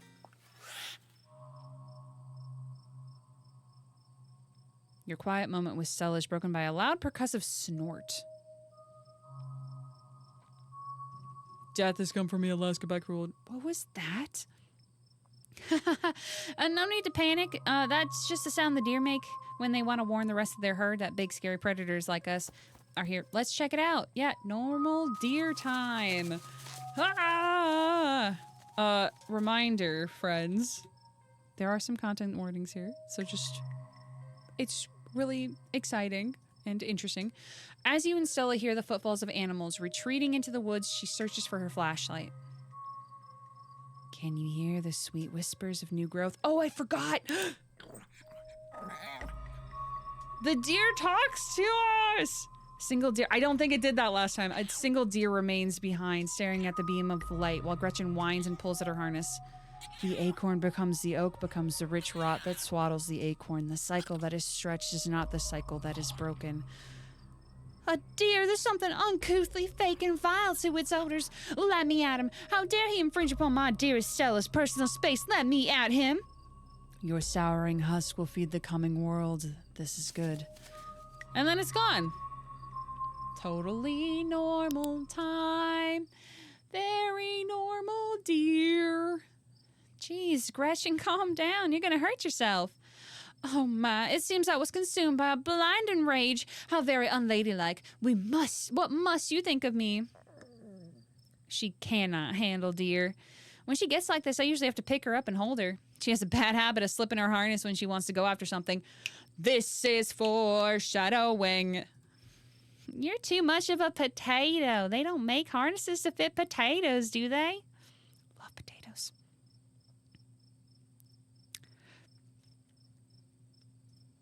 I think that deer was threatening us or warning us. I think it was just sick. That thing on its face, I'd bet it was an abscess, maybe a tumor.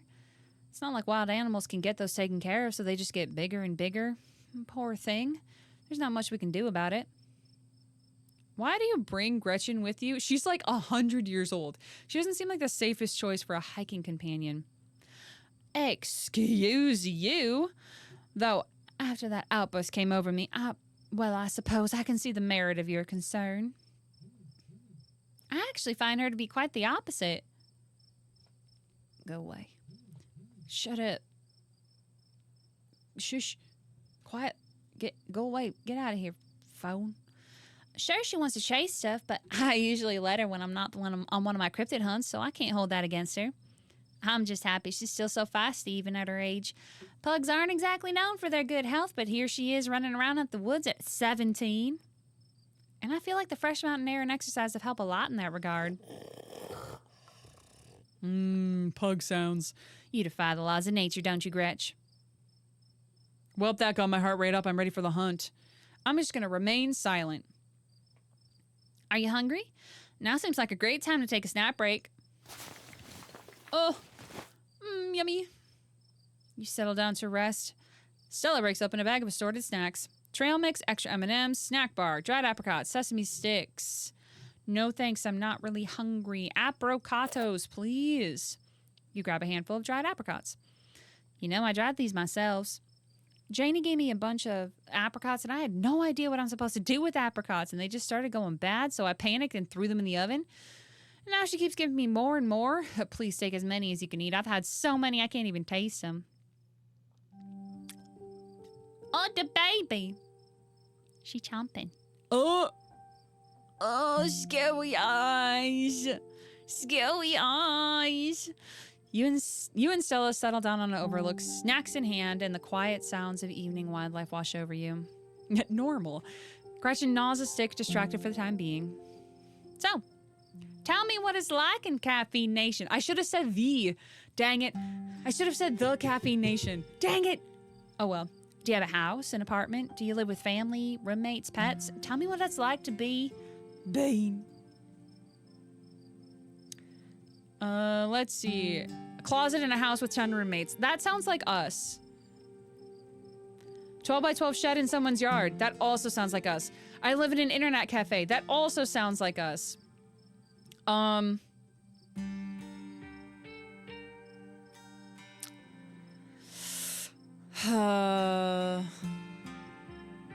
Let's see.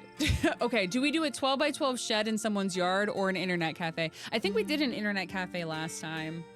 I really like the 12 by 12 shed in someone's yard. I live in a 12 by 12 shed in someone's yard. It was advertised as one of those tiny homes you see on HGTV. I'm not sure if I would call it a home, but it is tiny. I know he's charging me a premium for what it is, which is basically a roof over my head and a hot plate, but it's cheaper than pretty much anything else in Caffeine Nation, and the location is hard to beat. The landlord's a little eccentric. He treats the place like a shed and comes in and out of it for his gardening tools, but other than that, I don't have to deal with the fuss of having roommates. And you learn to live with stuff when you're on a budget. Half of my living space has been taken up by garden tools, so it isn't so bad. It isn't so bad compared to some of the other horror stories I've heard. Dog? I guess that's a good way to put a positive spin on things. Privacy stuff aside, is the landlord nice at least? I think he's taking advantage of me. He's nice enough. He's too nice. Oh, these are all bad. Ugh. He's the landlord. I think he's taking advantage of me. I mean, sometimes he asks me to do yard work for him. He seems to think I'm like a gardener who lives on his property and works for free. He says he's paying me for the yard work by forgiving my electric bill, so that's kind of like getting paid with real money. I don't know, it feels wrong. Okay, that's really weird. This doesn't look the kind of thing you could write a book about someday. I'd read the heck out of that book. But it doesn't sound like it's very good for your mental well-being. Have you tried looking for another place?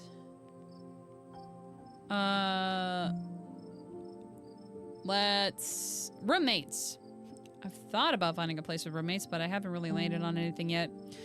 Maybe I'll look into it when I get back. Oh, yeah? So, what do you do for a living? All right, everybody. Now we get to decide Bean's actual factual job. Programmatic ads for a company nobody's heard of. Arts and crafts on Etsy. First year associate at a big law firm. A streamer. Student, teacher, service industry. Rather not say. Sorry. It was chosen. Fate. I'm actually a streamer. Oh, no way. A fellow content creator. Hashtag content creator. I guess we have a lot in common, Bean. What are the odds? A streamer? Yeah. What sort of streams do you do? I play video games. Oh, that's cool. I'll have to check out your channel sometime this week. How do you like it? I wouldn't trade it for the world. Most people I meet tend to raise their eyebrows when I tell them what I do. It's so true, but I love it. Might not be much, but it makes me feel like I'm taking control of my own destiny. But believe me, I can relate. I don't think I give up what I do for anything. A crisp breeze passes over you. What about you? What's your story? Gretchen and I live in a little house just outside of town. It's actually the house I grew up in, so it has a lot of pleasant memories attached to it. I'm glad I could keep it in the family. My great-great-grandfather built that house, so he must have done a great job because it's been as sturdy as it ever did. So it's so sturdy. You live alone there? Yeah. The place used to belong to my parents, but they're not around anymore, and the holler's a small enough place that all other folks don't need roommates. Oh, because they're dead? Oh, geez, I'm so sorry. It's okay, you didn't know. I've done my mourning. You don't have to watch your tongue around me or anything. Life goes on.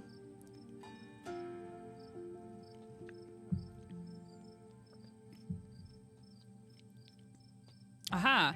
My mom died pretty recently, so I get it. It's alright if you ever need to talk about things. Aw, thanks, Bean. That's really sweet of you. How are you holding up? Glad to see her go. Don't feel much about it. Terribly, to be honest.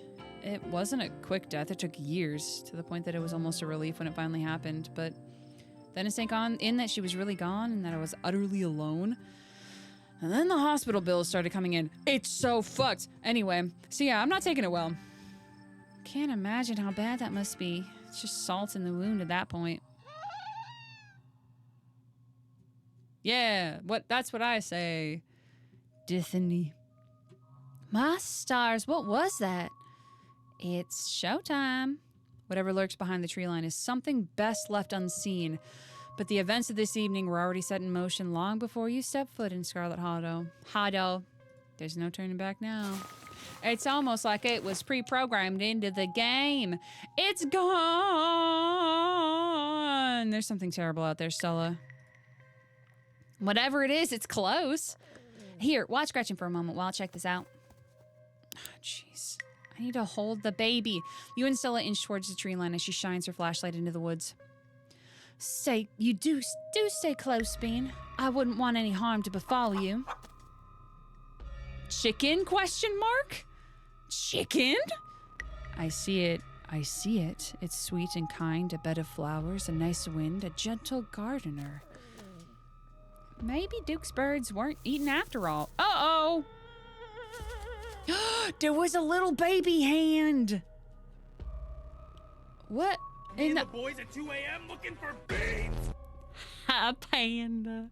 Hello! Y'all got here just in time! Things are about to get spicy. Hello, what a perfect time for you to arrive. How the heck are you, Panda? Hello, everyone. Welcome. Tell me what game you are playing, what kind of blood games you are up to.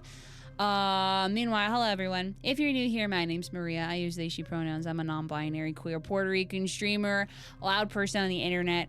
And we're an occasional voice actor.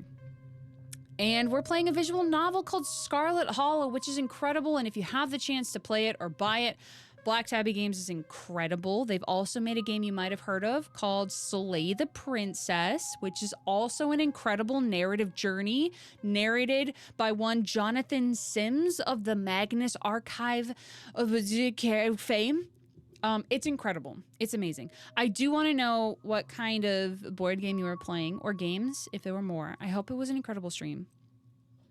And wonderful. And voiced by the Nicole Goodnight. Very, very, it's so good. We are going to play it again at some point. I'll probably do like, I do want to play it again, because it's been a while. But 3 small solo games. Ooh, lovely.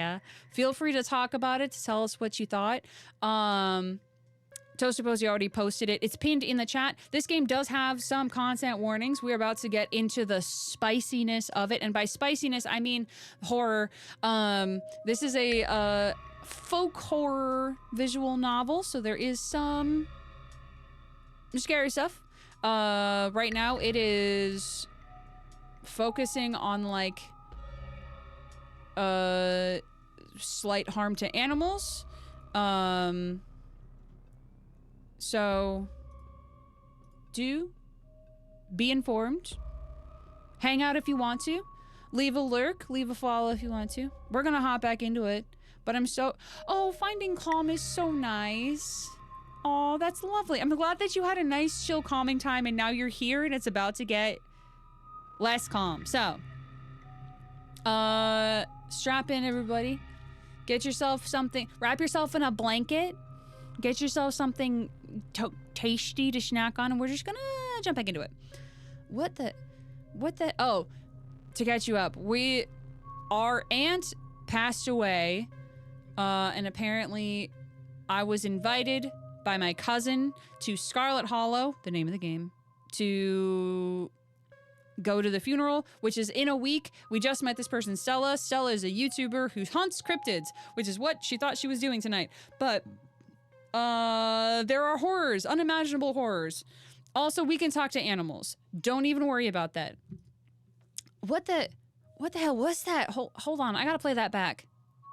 Holy shit. I'm guessing it must be maybe 2-3 feet tall. It doesn't look hairy either, so I think we can rule out a skunk ape. Whatever it is, it has one of Duke's chickens. It looks like it's headed north. Let's go after it.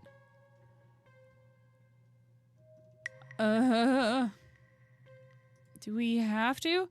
Now's not the time to hesitate. If we're catching this thing, we gotta go now. Yeah, this is Gretchen, by the way. She's a pug. She's 17. Stella sprints into the woods in pursuit, leaving you no choice but to run after her. Gretchen excitedly pulling you along her leash. I swear, if there's a time where I put this, like, UI away and there's something, like, scary down here, just, like, looking at me ominously, I'm gonna pee my pants. Oh! Oh! Stella! Stella! Ow. Are you okay? Yeah, I'm alright. I just tripped on something weird. Just like my Stella to get overexcited and lose track of herself. This is Gretchen. She speaks in a Southern Belle accent. It's been established. Oh no, that poor thing. Must have been one of Duke's. A new beginning. I am going home. I'm going home. I'm going home. This is chicken question mark. Oh, Jesus, it's still alive. I guess we have to roll the camera. It seems like we found one of Duke's chickens, folks, and she's not looking good. I'm hesitant to speculate, but she definitely seems to have some sort of growth under her skin. Could be a tumor, could be something else. Either way, I don't think there's much that can be done for her at this point. Jeez, I hope I don't get demonetized for this one. Wait, do you hear that? I know that smell. That's old Duke. Hey, bud. Stella, I swear to God, didn't I tell you to go home? Birdie? Birdie? Oh no, what's happened to you, sweetheart? Duke, we just found her like this. I think there's something seriously wrong with her. She smells terrible, nothing like an animal at all, just like that deer. I can barely even smell the woods anymore. It's that uncanny plastic stench. Jesus H. Christ. Explore, mystical, talk to animals, things all these animals have been through tonight. It's like they're saying there's some kind of religious experience. Animals tonight have been saying some really weird things to me. Something really wrong with all the animals. It's so interesting. So we have a lot of options. We're also super mystical, which is great. Take a menu option that requires 2 traits. Oh, the things all these animals have been saying tonight, it's like they're going through some kind of religious experience? The hell are you on about? What a horrid thing to witness. It's like they've all gone mad. If that happens to me, I wouldn't want to live like that.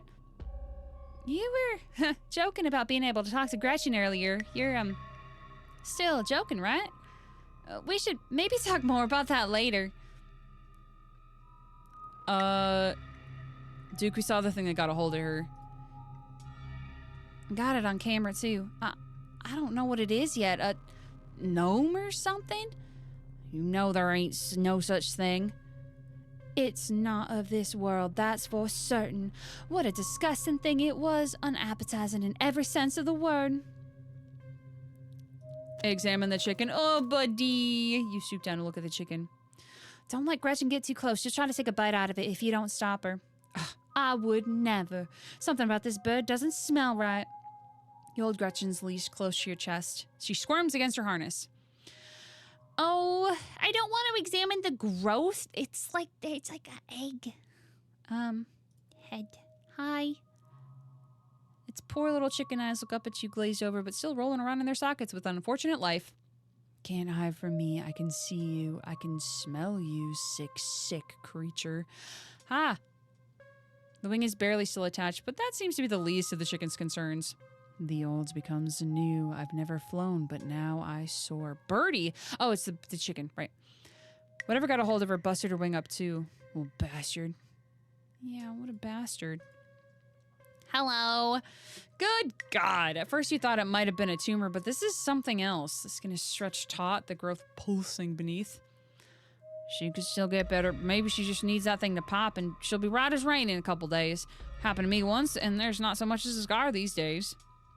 I don't know. It looks like there's something in there. It smells like it should be buried somewhere deep.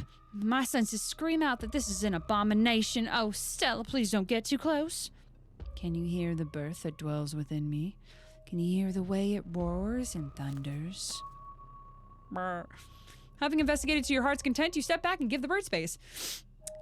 Do you think she become a egg? Does chicken... Which came first, the chicken or the egg? It's a trick question because chicken turn into egg. Like, one of these things is gonna pop out of her? What a horrid thought. No. No, I refuse to entertain that notion. She ain't some kind of incubator. She just needs that thing drained. Maybe some antibiotics, that's all. What are we supposed to do, man? I'm freaking the hell out. Duke, I don't think it's a mountain lion that's been getting your chickens. Yeah, no shit. In all my years, I've never seen anything like this. Oh, God. As you, Duke, and Stella take stock of the situation, a sound begins to wrap around you, gently at first, barely a whisper.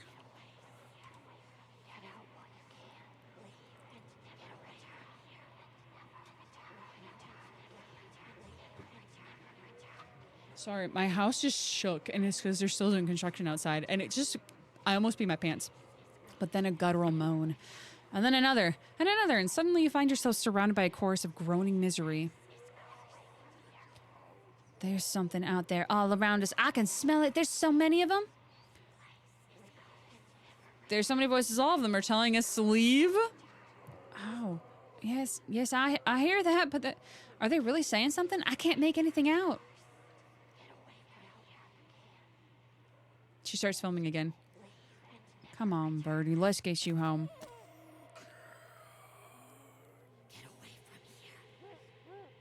I don't know if you can hear it, but it's in...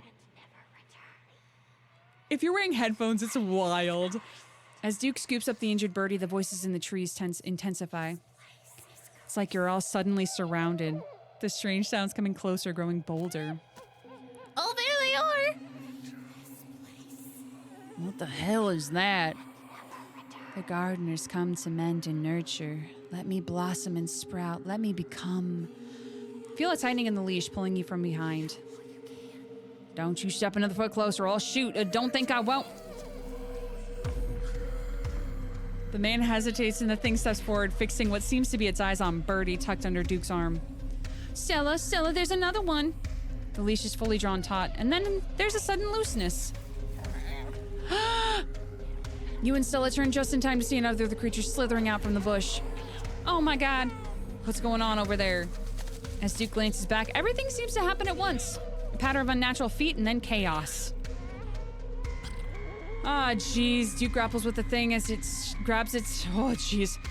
Duke grapples with the thing as it grabs at his shotgun, pushing the barrel out of the way as it grasps for Birdie with oddly jointed limbs, while Stella stands in shocked silence as if paused, watching as the other creature attempts to wrestle Gretchen into the darkness, her desperate cries going unheeded. Shit, get your grubby little hands off my bird. Help, Duke, get the thing away from Gretchen. Well, one of the... Oh, no. I'm sorry, Duke, it's...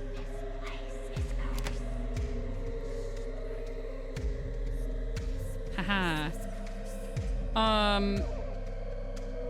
Duke, it's never gonna be you. I'm so sorry. Get the thing away from Gretchen. You dive for Gretchen, attempting to snatch her away from the thing's misshapen hands. Oh, being my hero. What is your mouth? You manage to grab her, but the creature isn't deterred. It rears back on its hind legs, its mouth opening, whispered tones sliding out alongside something sharp and unnatural. Yeah, it's definitely new. 100%. Then there's a deafening blast of Duke's shotgun, and suddenly it's gone. Duke? Blood. Blood. My heavens, I smell blood. Uh-oh. Uh-oh. Oh, buddy. Oh, buddy. Oh, my God. What do we do? Okay, first things first, I grab Gretchen. There, step 1 is done. Gretchen is safe. Great. Okay, step 2. Oh, what's step 2? This is the best answer. Just expletives. Okay. Deep breaths. We have to do something. What if we chase after those things? Get as much footage as we can? It's the only way anyone will believe about us about what happened. We owe it to Duke. Stella, you froze. If you go after those things and you pull that again... okay, let's go. As you and Stella quickly make your way back through the woods, the unearthly whispers of creatures unknown once again surround you. You say nothing, continuing forward with a grim determination. They're everywhere. We're almost there. You and Stella reach the main road and the whispers fade back into the sounds of nature. It sounds like they stopped following us. I certainly can't smell that stench anymore. I should get reception now that we're back on the main road. Let me find my phone so I can call the sheriff. You feel a buzz in your pocket. Oh, no. 6 missed calls from Tabitha. She's gonna hate us. 13 text messages. Call her. You try and call Tabitha back, it goes straight to voicemail. Text her that you're okay. Your message sits unread.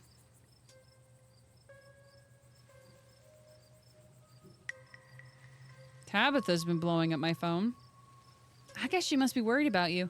But first things first, let's call the police. There's so many loud noises happening outside. It's just scary.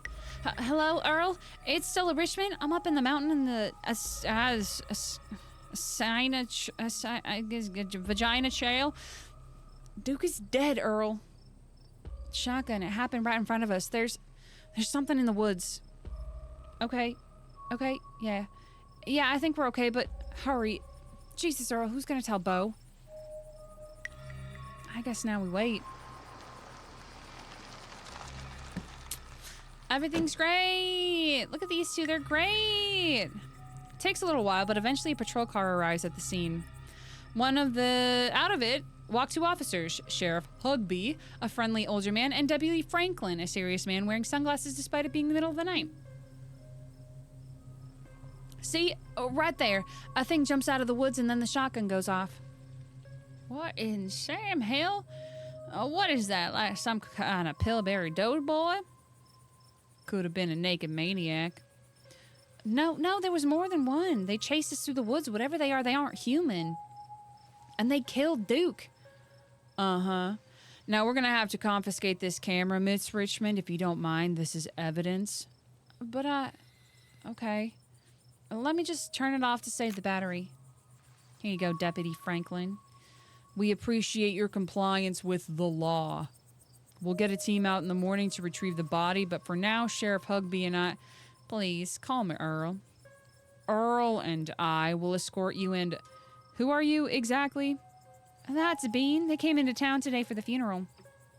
Bean? As in Tabitha's cousin, yeah. Damn, didn't think you'd actually show. We'll escort you both back to town. There's a naked maniac on the loose. It's best you don't walk back on your own. It wasn't a... Never mind. Why aren't you going out there tonight? There's a dead body in the woods. Those things out there could attack someone else. Well, it ain't exactly like old Duke's going anywhere at this point. He'll still be out there in the morning. We only have a skeleton crew at the moment. Monday nights are Deputy Derrickson's bowling nights. We'll be on alert for any more reports of naked maniacs, but retrieving Duke will just have to wait. Now, if you'll kindly step into the vehicle, we can return you safely to your home. Do we have to ride back with you? We can just walk. Those creatures left. We'll be fine. I'm afraid I'm going to have to insist for your own safety. Stella sighs. Okay, thank you. You can ride up in front with me, little lady. That is, if your mama permits. He's talking to Gretchen, by the way. But what about Stella? She hates being in those wheeled contraptions. Sure, Earl. You can hold Gretchen on the way back to town. Baby. The cops usher you and Stella into the back of their squad car. You are just the cutest thing, Miss Gretchen. Yes, you are. Sheriff Hugby pats Gretchen on the head affectionately, but she remains wholly focused on Stella, a worried look stretching across her pug little face. Her little pug face, even. As Hugby scratches behind her ears. Stella stares out the window, oddly quiet. Oh, my poor Stella. Neither of us much likes these awful metal beasts. If only I was able to comfort her. Confound this old man who reeks of coffee for keeping us apart. Hey, Stella, you good? She doesn't respond. Place a comforting hand on her shoulder. You reach out and rest your palm gently on her shoulder. She jumps slightly at your touch, but you can feel some of her tension ease, and you hear her let out a self-soothing sigh. I'll remain silent. Watching the trees pass by in the light of the headlights, every now and then you think you see a pale, anguished face staring out at you before it slips back into the darkness. It's fine. Soon the rumble of gravel. It was spelled like gravy, but it's not. Gravel. Soon the rumble of gravel beneath the tires gives way to an uneven pavement, and the car comes to a stop in front of a small cottage. You two stay out of trouble. Oh, this is not the nice one. You two stay out of trouble. We'll have this all sorted out in the morning. Just get a good night's sleep. As a gravel. And you, whatever your name was, IP freely. Sure, you're in town for the funeral? Good. Don't you go leaving before then. I imagine we'll need to ask you a few questions about everything you've seen tonight. Stella, keep an eye on them for us. Make sure they don't get into any more trouble. Y'all have a good night now. Bye-bye, Gretchen. And y'all have a lovely evening. If any bugaboos give you trouble, you know how to get in touch. Gravel. It was me. And here you are, back in town. Away from the woods, with no one but Stella in sight. Holy shit. Oh, but don't make me ask him, why on earth did you want to walk home? That's a fair question. I've just had some bad experiences with cars. I don't know how to drive them, and I don't like getting into them unless it's literally a question of life or death, which I guess tonight was. Sorry if I weirded you out. God, what a night. Seemed a little blasé about everything. Keep an eye on me. How are you holding up? They did seem a little blasé about a man's death. I can't believe they're waiting until the morning to even start looking for him. Who knows what those things are doing to his body right now? I believe that they are well-intentioned, if in over their heads. And what's worse is I think they implied you're a suspect even after we showed them all that footage. The truth will get out. Even if they don't believe that footage, those things are out there in the woods, and something's telling me they're not going away. Yeah, no kidding. But it's okay. I'm not gonna let anything bad happen to you. Nor will I, though I have little understanding of police work. I was there. I filmed the whole thing. At the very least, it'll never hold up in court. And it won't get to that point either because we're gonna do a little investigating of our own. We still gotta find out more about these things. If we can get clear footage, or better yet, trap one of them, there's no way they can blame you for what happened. The library doesn't open for a while, but I've read every book on cryptids they have and never came across anything like this. There is someone in town who might have some useful information. My friend's mom? Her place isn't far. We should head over right now before it gets any later. I should check in on Tabitha. My friend's place is on the way back, and stopping by shouldn't take too long. You sure you don't want to stop in first? I know I wouldn't want to head up that mountain road by myself after everything that's happened tonight. No, I'm going to go back this time. I stayed here, I think, the first time. I really should head back.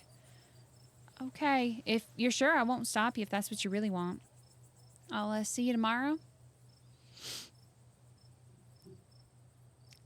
Yeah, we're in this together. Yeah, we are. Stay safe, buddy. Good luck, Bean. Time for the long walk home. This is going to be fine. It's fine. As far as you know, those creatures from the woods have infested these trails as well, but it's too late for you to turn around.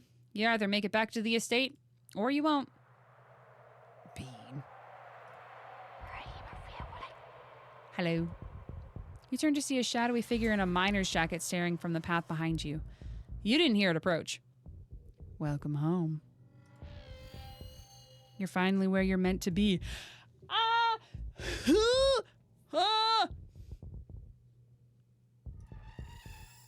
Who are you? You call it to the figure, but as soon as your words leave your mouth, it vanishes into the black of night. Alrighty then. Alright. Almost home. I am home. What are you talking about? Your salvation in sight, you make a mad dash to the door. Try it. Good cousin. Oh, thank God you're back. Where the hell have you been? Called you back as soon as I had reception. I don't care. You gave me a heart attack. There was a miner on the way home who called me out by name and everything. Scared the shit out of me. Do you know what's going on there? It's a mining town. Of course, miners walk around in the woods. And of course, people know who you are. We don't get a lot of visitors in these parts. I went into the woods with this girl I met to find some cryptids, and it ended with us watching a man die. Ah, so you met Stella then. That explains everything, and she's gotten you all worked up. I'm going to bed. I'll see you tomorrow. Can you tuck me in?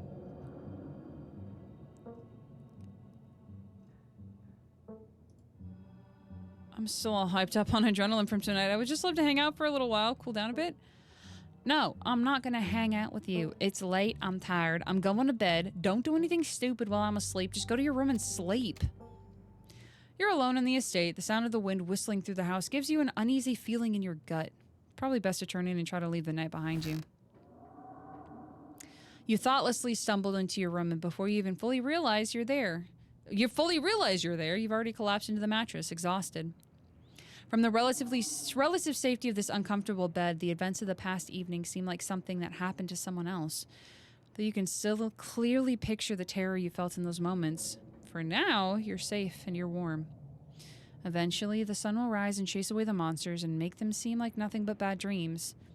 Maybe tomorrow, if you're lucky, you'll wake up in the normal world and have a boring week in the mountains with your sour-faced cousin. It's a nice thought, but deep down, you can't help but worry that things will only get worse.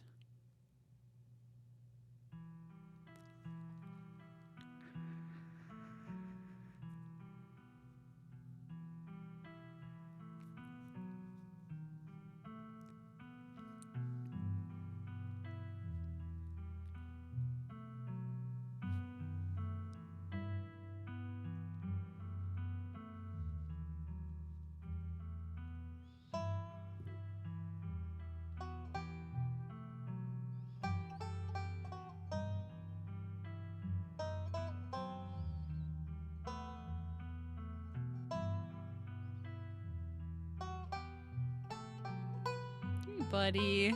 How you doing, bud? This game is so good. Ah, Blade?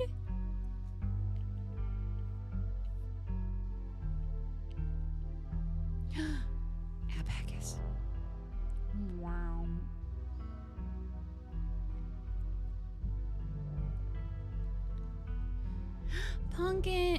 Pumpkins.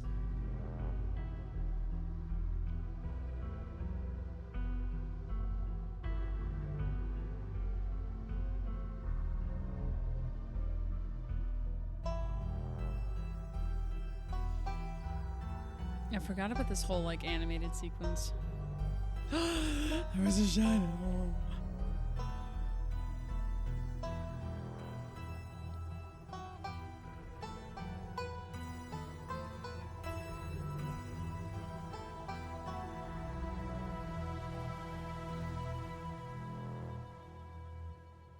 Woo.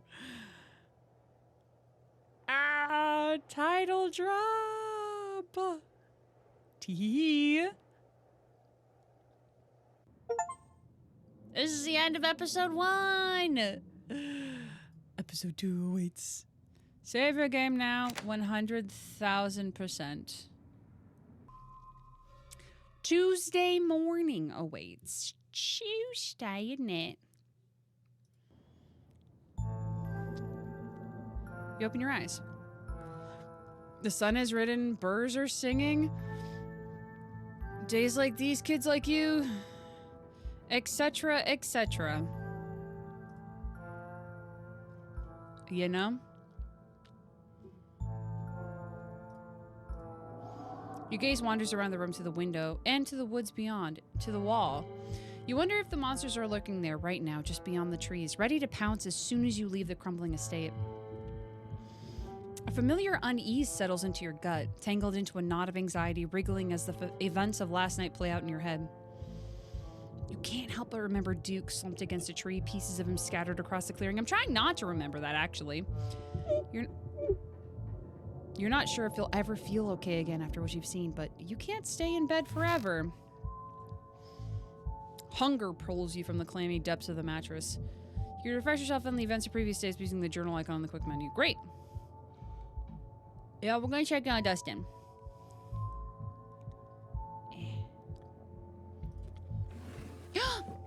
Oh, good, he's still here. Human is back.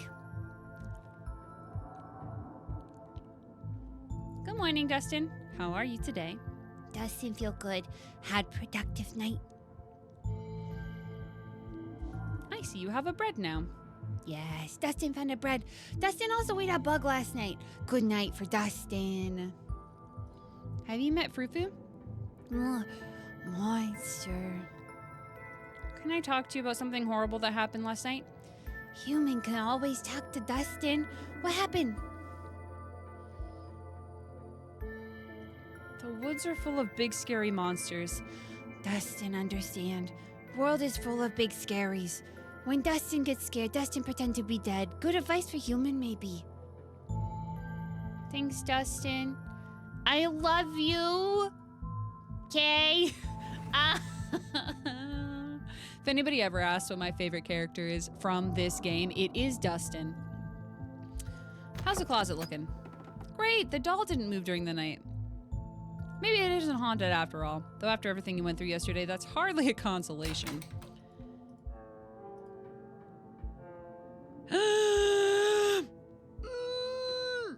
He's in the garden.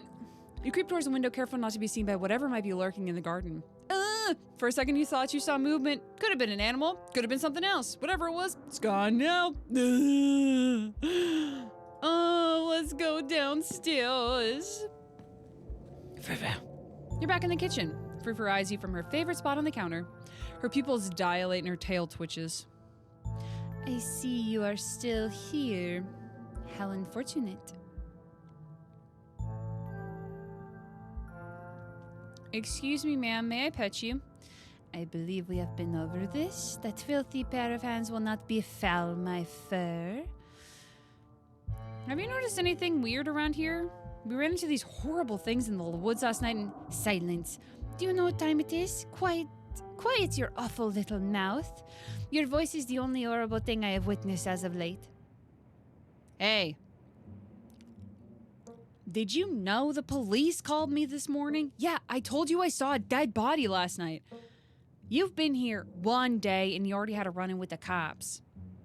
Cops don't matter. Something's coming for this town. I need people to start listening to me.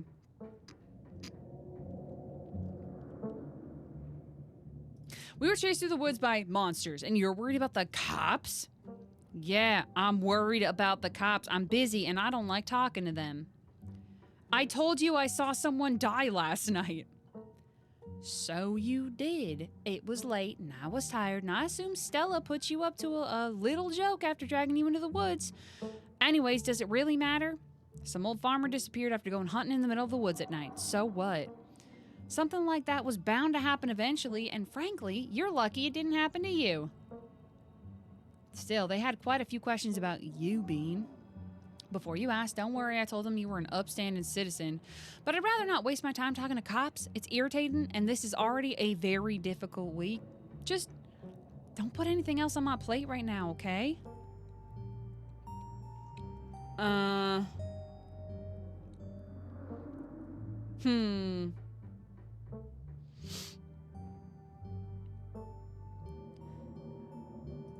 Yeah, sorry.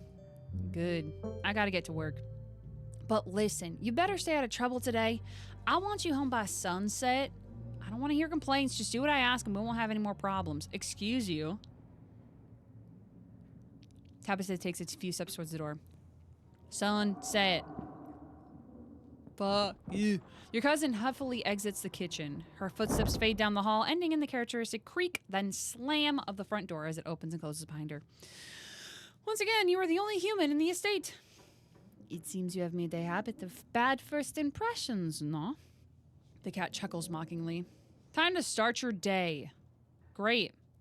After last night, you should make things up to your cousin. Screw going to town, try to clean the guest bathroom instead. Tabitha is right. After last night, the last thing you need to do is suck into more adventures. You're not leaving the estate. You're going to do what you were told and wait for her to get back from work. Let's investigate the garden. You shudder, remembering the brief glimpse of something you saw from your upstairs window. Movement. Great. It's probably just a raccoon, but the uncertainty of what you saw gnaws at you and compels you to investigate, if only to prove that it was nothing. At the very least, you don't see anything now. Investigate further. Hell no, go back inside. You wander further into the garden, trying to pinpoint the spot where the thing had been lurking, if indeed there had been a thing to begin with. Ooh, this would have been probably where the, perceptive stat would have been really good. Take it all in. The garden is peaceful, but undeniably eerie. Here, more than anywhere else, you're surrounded by the ghosts of what this place used to be. A greenhouse sits in the midst of the overwhelming greenery. Unreachable from years of neglect, its glass clouded and cracked. Statues reach out from within seeds of weeds, begging to be rescued. And most strikingly, behind a pair of rusted metal gates, at the very peak of the mountain sits a graveyard. You can just make out a few of the headstones, the Scarlet name carved deep and proud into their faces. I don't think we ever got to the graveyard last time we played.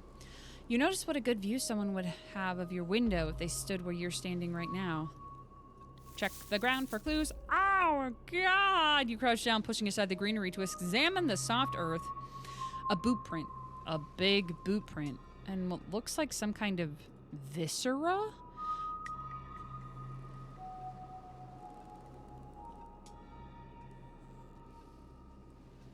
Somebody's got a loud machine outside. Your thoughts turn to the specter from the nights before. You snap a quick photo just in case it comes handy later. Good. Smart. Time to figure out what to do with the rest of your day. All right.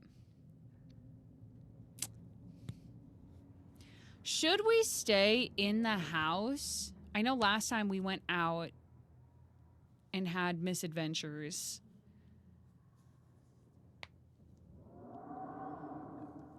Should we try to make things up with our cousin? And try to clean the guest bathroom? It is a mess. It's a monstrous mess. It is an interesting option, but also there's so much to do in town. There's so much to do, so much to see. Going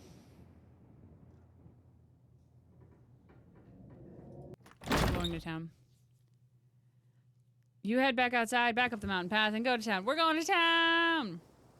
The walk back to the town is much less pleasant today than it was yesterday, when you didn't yet know that the woods were full of monsters and strange men who know your name. You stare anxiously into the darkness between the trees, searching for any signs of movement, but the woods are still, at least for now. Aha! The autumn-tinged mountains, sprawling for miles in every direction, now feel less like beautiful scenery, more like the walls of a cage.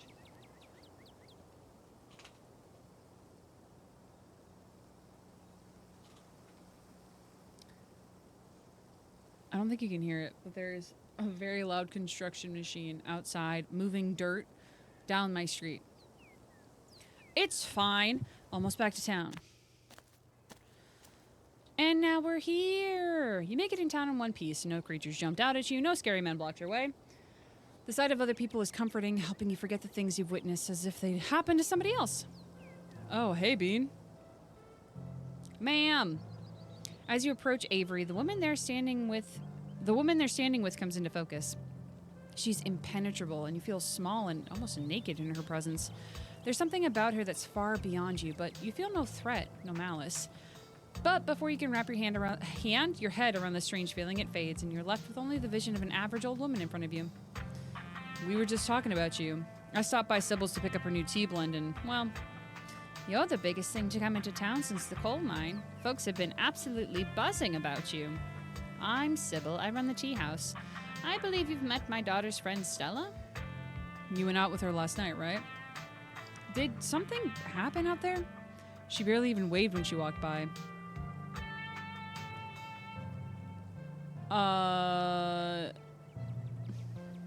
Yeah? You tell Avery everything. I have no idea what those things were, but they killed Duke and... Whoa, slow down. Duke is dead? It's true, I'm afraid. That's awful. Has anyone told Beau? Yes, he's taking it as well as you can imagine. I'll be going up to check on him today, the poor lad. I can't believe you had to see that, Bean. I tell you what, I'm on break for the next half hour. How about you swing by the diner? Winnie can fix you up some of Sybil's new blend and try to calm your nerves. It's chaga and lemon balm. It's always helped me on the bad days. And if you need to talk about what happened, I'm all ears. Avery, you have 2 good ears, and I've got 1 mouth, and I would like to speak into your ears, please. Anyway, it's up to you. See you around, Ben. See you, Sybil. Take care now, Avery. I'd better get back to it myself, but actually, before I go, a word. Stella came by my tea room last night. She told me about what you saw out in the woods, and she showed me her footage, too. She managed to sneak away the memory card. Apparently, the police are just holding on to an empty camera. Didn't trust them not to erase the whole thing. I can't say I blame her. I know what you two went through, and I know what you saw. Those things are real, neither of you imagined of them, and they're certainly no ordinary creatures. My grandmother called them ditchlings, and they're a terrible omen, a sign of great suffering and destruction to come. I've told Stella and my daughter Kanika what I know, though I'm afraid it's not much. I believe they're at the library if you'd like to join them. How do you know all this? People tell stories and I listen. Granted, it's not every day you meet someone who's seen a ditchling and lived to tell the tale, so I suppose I could count myself lucky to know about them at all. And you should count yourself lucky too. What kind of destruction are we talking about here? If you'd I've seen just 1 or 2, I'd say it'd be a bridge collapse, a bad accident, something tragic but not devastating, but this many multiplying like they are, I couldn't tell you. What can we do to stop it?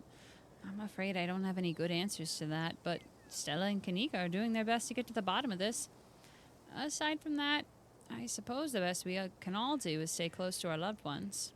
I'd say that would mean Tabitha should try to spend some time with her only living relative while she can, but I get the feeling she cares a little too much about her work to let herself leave it for too long. You could always go to her. Maybe that'll bring her a little joy, even if she might struggle to admit it as much. There was this man. I don't know if this is something you'd know about, but when I was on my way home last night, there was this man in the road.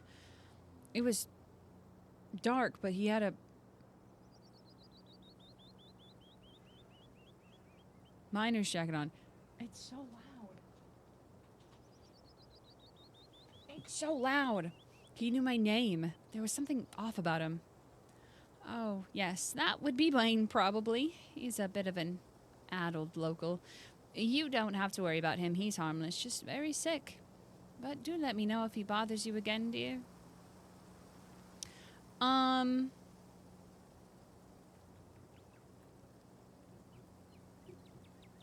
Thanks. Of course. I'm so sorry to cut our conversation short, but I've got things that need tending to. Stay safe, Bean, and God bless. There's no God here. You're alone on Main Street. What will you do with the rest of your morning? The diner? The diner's a little quiet today, but the air is still heavy with the tantalizing smell of breakfast. Warn the patrons of the danger... No. Look at this. Look at this human. Human. I also want to point out these two very good pictures in the background. They're very good. Very face. You slide into the booth across from Avery. Hey there, stranger. Before you can exchange words, Winnie slides up, a fresh mug of tea in hand. Heard you might need this. The answer to 29 down is boink, by the way. What? But the clue is pen sound. How is that a sound a pen makes? Wait, pen like pig pen? Are you kidding me? How was I supposed to guess that? I don't know why you even bother with those things. They're just gonna frustrate you. It's just something I do to fill something to do to fill the time. But maybe I should switch to Sudoku. God, I love Sudoku.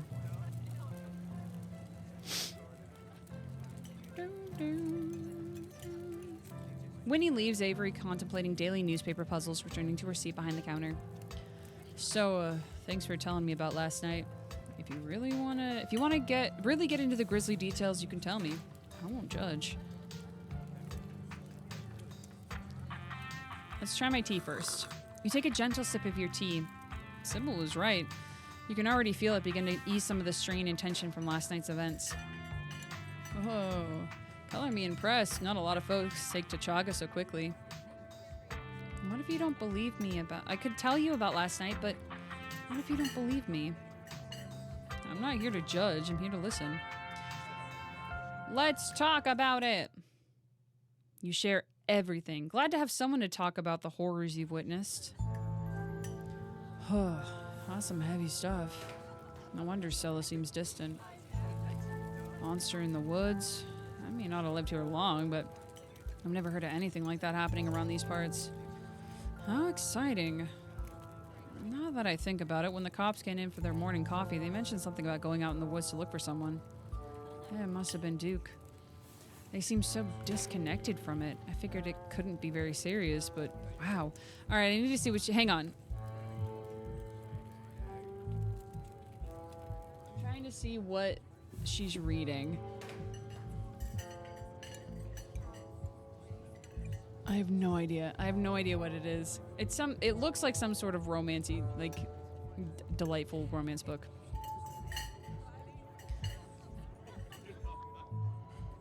Small town cops not knowing how to do their jobs, sounds about right. They seem... I don't get it.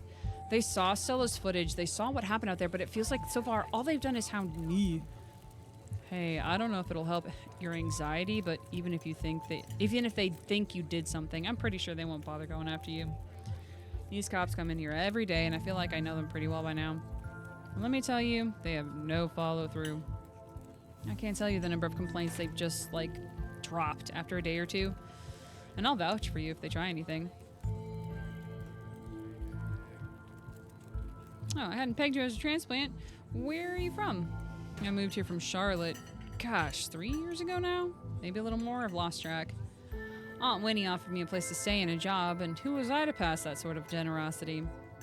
To be honest, it still feels like I just moved in. Practically everyone apart from the Cole folks grew up in this town, and it's like I'm the perpetual new kid. Don't get me wrong, folks here are plenty polite and friendly, but there's a shared history I'll never be a part of. Do you regret moving here? I don't think I have the choice to have second thoughts. I'm not going anywhere without Aunt Winnie, and there's no way she's leaving this place. Why'd you leave Charlotte? If you don't mind me asking.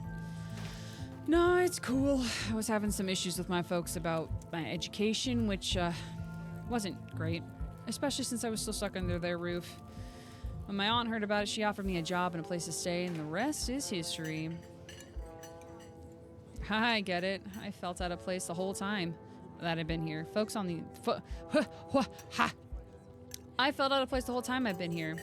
Folks on the whole have been pretty friendly, but life here's so different than what I'm used to. It's hard to explain, but I just don't feel like I belong. Exactly.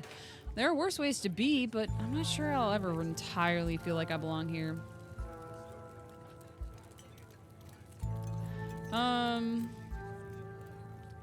You should get out of here before things get worse and take me with you.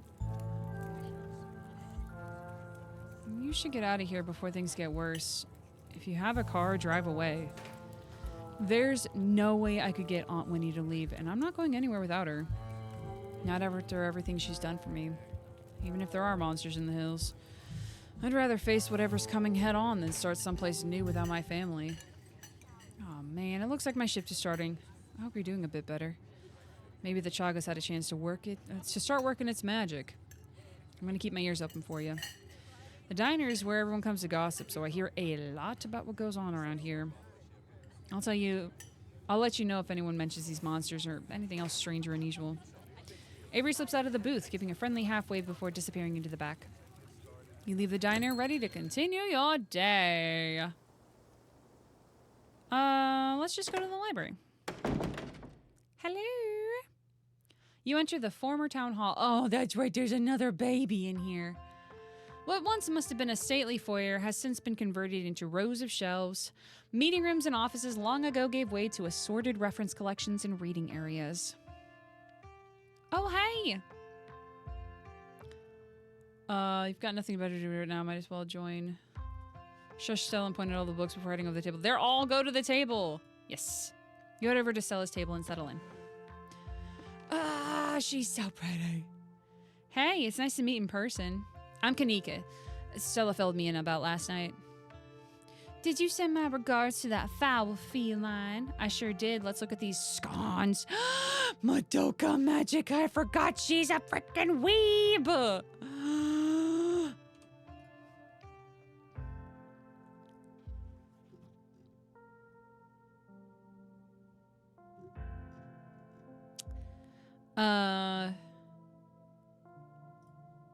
Sorry, Gretchen. I didn't get the chance to tell Frou about last night.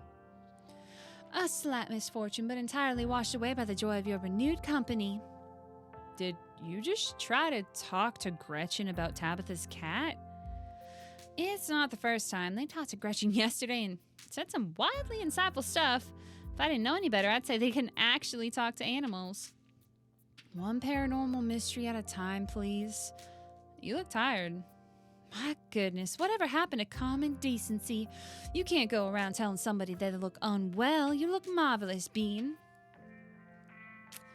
It's hard to fall asleep last night. I'll sleep when I'm dead. It's hard to fall asleep last night, all things considered. What with all those dreadful creatures in every nook and corner? It's a wonder you get even a wink. Can't say I got a wink myself. Yeah, same. Anyways, I guess we should get started. Yes, gotta figure out what these ditchling things are here for. Kanika's mom says that they're a port in a doom, so we're searching local disasters. You're researching local disasters. I'm not buying into that. Oh no, I remember this. I remember this word. Pronunciation. Talipo?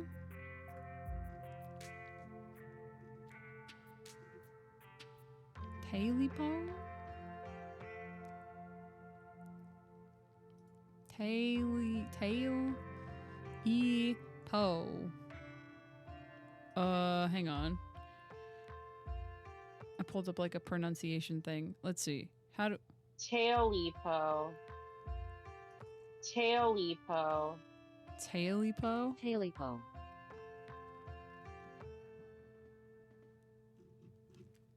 Weird. Anyway.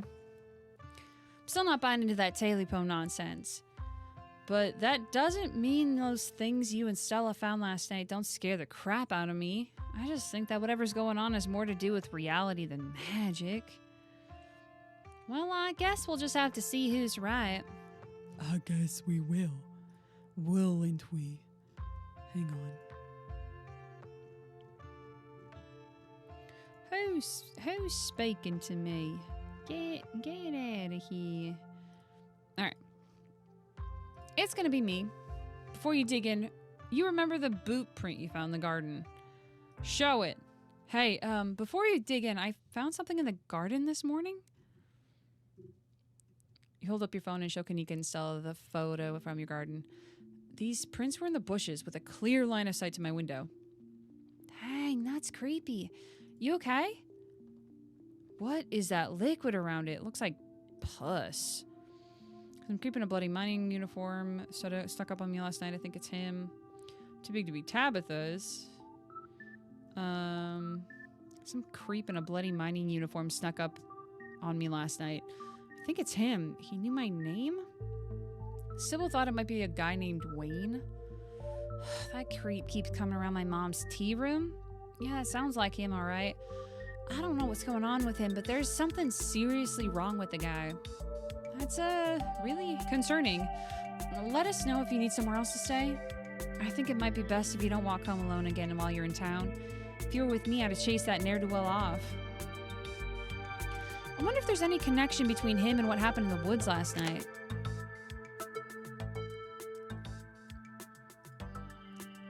Like what? I mean, I don't have anything specific, but we do have that whole prophecy of impending doom angle to explore, and this photo is weird. I can't stop thinking about those splatters on the ground. If he's sick, maybe it's from the creatures you encountered? Hey there, strangers. And literal stranger. Would you like my nuts? Hello. Hi, I'm Bean, Tabitha's cousin. I'm in town for the funeral. Oh, I should have known you're a Scarlet. You look so much like Vivian. Not that I knew her very well. I was still a little kid when she left. But that Scarlet remembrance is a resemblance. I'm Oscar Gutierrez, chief librarian and only librarian. Oscar's amazing. He practically built this library from scratch. Yeah, I'm a little jealous of what the kids around here get to grow up with. They don't know how good they have it. Back when I was in elementary school, all the library had was a couple of shelves of boring books donated by old people. Y'all are too kind. But speaking of kids, have either of you seen Rosalina around town? I don't want to be a helicopter dad, but she hasn't been answering my texts, and I wanted to make sure she isn't getting into trouble out there. You know the crowd she hangs around with. They're good kids at heart. I'm sure they're just up to the old Maxwell place doing teen stuff. I went up there plenty of times in my day, but I'll be sure to keep my eyes peeled. What's the old Maxwell place? It's this great old abandoned spot, and it's practically a magnet for young people. Even honor students aren't free from its call. I can't believe I used to be so reckless. The floors there are like Swiss cheese. I really should have a talk with Rosalina when she gets home. I don't like the thoughts of teens getting up to mischief with all these ditchlings around. I'm not going to say anything. I don't have anything to add. You might not want to let her run off like that anymore, though. It's not as safe as it usually is around here. Is that so? Kanika's right. There's some weird stuff going on out in the woods. That's actually why we came in today. Have you heard of creatures called ditchlings? They apparently show up around places on the brink of disaster. And they kind of look like if the Tilbury Doughboy was a creepypasta. Kanika's mom told us about them last night after seeing some footage we got in the woods. Ditchlings? It doesn't ring a bell. Dang, worth a shot. Oh my god, the little drawings she made of them. Cute. Okay, if you were, say, trying to predict a horrible disaster that might befall our town, where would you start looking? Well, they say history repeats itself, so I'd probably try and figure out what sort of disasters this region typically falls prey to. Should I be worried about something? I don't know yet. I'll be right back. Gonna go get nap book time. Behave while I'm gone, Gretchen. You don't have to worry about her, Stella. You're such a good dog, aren't you, Gretchen?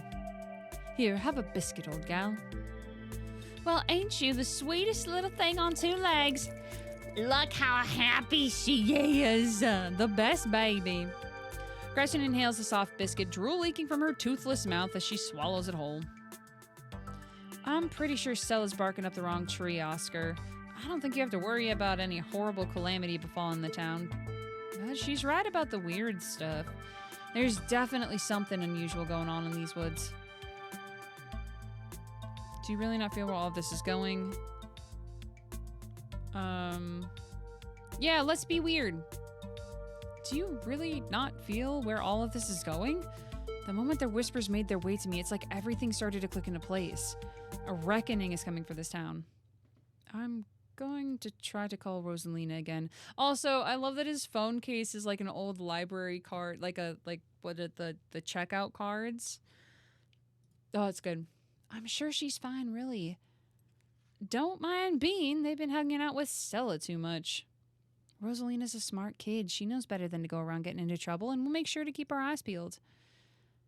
Bean, if you see a 13-year-old girl with a black braid and glasses, would you let her know her dad is worried about her? Oscar anxiously wanders off, phone in hand. Got him. I just grabbed the whole mess of local history books. Stella sets a massive pile of books on the table and pulls up a chair. All right. This is going to be so much faster with the two of you here to help out. Got our snacks, got our books. Let's get this research party started. Nerd. Oh no, the baby is the best. Hang on. Hold on.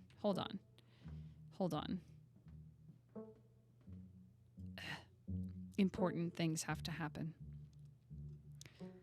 There.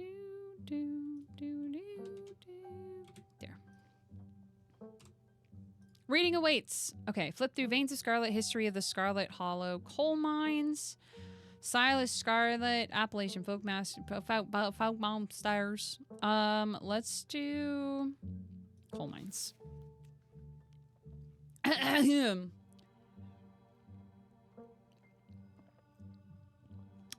Forced into retirement at age 50 due to a war injury from his time in the Indian Wars, exacerbated by his short stint serving as a captain in the Confederacy. Oh, right, I remember now. Our family is quality humans. Silas Scarlet also lost his two eldest sons to the bloodiest of wars, leaving his third eldest son, Andrew Jackson Scarlet, to take charge of the mine. Under his leadership, the mine prospered, undoubtedly in part due to the growth of the railroad industry. Managed to evade the coal union for decades, making them one of the most profitable mines in the country. Andrew Scarlet built the surrounding town into what it is today, with expensive stone buildings, a bustling main street, and overseeing it all the elegant Scarlet Estate that was, until 1895, the largest and finest feat of architecture in the region, culminating in the tragic collapse of 1918. It was found that Charles Shaw, the co-manager of the mine, had loosened security measures to increase production during World War I, resulting in a fatal collapse and the death of over 160 men and boys, some as young as 10. The casualties included Andrew Jackson Scarlet's son, Theodore, his brother, Enoch V. Scarlet, who had taken over their aging father during the bustle of the war, managed to pull the mine from the brinks of ruin, thereby saving the town. So this is how your family made its fortune. Silas Everett Scarlet was born to Colonel Everett J. Scarlet in 1818, one of 12 siblings. Hoofa-doofa. He grew up in eastern North Carolina during a tumultuous time in the state's history, and not much is known about his life before he joined the Army in 1836. He quickly rose through the ranks in part due to his father's connection, but also due to a particular ruthlessness for which he received the name Bloody Silas Scarlet. The federal government granted the now Captain Silas a tract of bounty land in exchange for his service in the Indian War and settled into the hills of North Carolina in 1841. That land would become Scarlet Hollow. But it started as a simple log cabin built by Silas's own 2 hands, occupied by his family of 10. Jeez. Silas, his wife Mary Joseph Scarlet, and their 8 children. Jeez. Logging businesses brought many workers and fellow landowners to the hills, but it wasn't until Silas discovered rich seams of coal running underneath the entire region that Scarlet Hollow was really put onto the map. He saved what he could and bought the surrounding hillside at a great discount, cleverly hiding what he knew about the land's true value. Thus, he had all the resources to found Scarlet Hollow's now famous coal mine. You'll finish with this one. Appalachian. All right, let's look about the Wumpus cat, a large cat-like creature with a loud howling voice, often said to sound like a woman crying out in pain. Often linked to Cherokee legends, some cite the Wampus cat as originating with the story of a woman who sought vengeance against a monstrous cat demon for driving her husband mad. She hunted it down and, by wearing a bobcat mask, tricked it into using its own vile magic on itself, freeing the people of their region from its evil. Others say the creature comes from the story of a woman who wore the pelts of a wild cat to witness forbidden hunting rites. The hunters of her village gathered to perform their rites, and she watched in secret from underneath the cat's pelt, but was soon discovered. For her indiscretion, she was fused with the pelt and transformed into a creature that was neither human nor cat, forced to wander the wilderness alone, feared by all. Her calls are those of great sadness and serve as a warning to anyone who dares go against tradition. Tommyknockers, enigmatic cave-dwelling creatures primarily known for causing mischief. Tommyknockers originated in Cornish mythology, spreading to the United States when Cornish immigrants began working in Appalachian mines. They're named for the knocking that can be heard from seemingly within the walls before a cave-in. According to some, the knocking serves as a benevolent warning. Others believe that the creatures take stolen hammers to the supports of mines and collapse them on whoever is unfortunate enough to still be inside.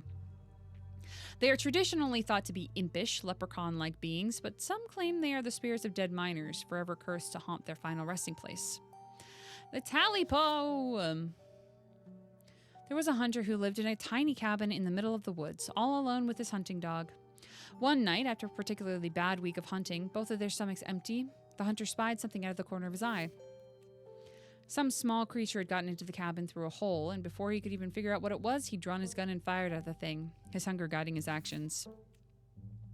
But it was quick and ran back through the hidey hole and out of sight, leaving only its long black tail shot off by the hunter's rifle.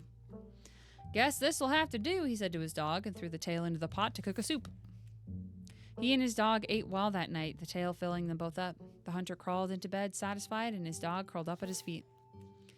He woke up to the sound of long nails scrabbling across the wood. His dog was nowhere in sight, only a rumpled spot in the covers where he had been. Oh, right. Let me update the content warnings real quick, because Chapter 2 is here. Do, do, do, do, do, do, do, do. Do, do, do, do, boo, boo, do, boo, do, boo, do. La, la, la, la, la, la, la, la. Bam. Nice. All right, let me update this. Bum-ba-da-bum. Excellent. All right, back in. In the gloom, he saw 2 big yellow eyes staring right at him. "I want my Talipo. Talipo." A high, hoarse voice croaked from the darkness. "Go away," he screamed at the thing. But it stepped closer to him, still shrouded in darkness, the sound of long claws dragging across hardwood accompanying its movements. "I want my Talipo," the creature growled again. "I'll get my dog after you," the hunter squeaked, his voice catching in his throat with fear. But there was no dog to be seen. "I want my Talipo!" Before the hunter could so much as scream, the creature leapt from the darkness, long claws stretched out toward the hunter. No one is sure what the creature did to him that night, but the next morning, all that remained of the hunter, his dog, and his cabin was a chimney standing alone in the woods. Yikes! I'm done. What'd y'all find? All right, if we're going to go with what Kanika's mom told us last night, I think we can rule out any natural disasters as what brought the ditchlings here. But not nuclear incidents. Looks like our state has a history with those. What about y'all? Did you find anything? Oh my god, the baby's here. Everyone, the baby is here. He has arrived. Before you can respond, a handsome black cat leaps under the table. Almost on instinct, Stella slams her book shut. Aw, hey, Pixel. You might want to close your book. He loves to rip up any paper he can find. Pixel, my dear friend, it has been too long. How have you been? Hungry. Did Stella bring the good stuff? Don't worry, little guy. I didn't forget your treats. Oh, yeah, snack time. Crunch, crunch, crunch, crunch, crunch. I'm sorry if Pixel's bothering y'all. Hopefully he hasn't gobbled up any of our books. He can't stand the thought that people might pay attention to anything that isn't him. Why do you let a paper shredder freely wander the library? Hey, Pixel. What do you think about the monsters we saw in the woods?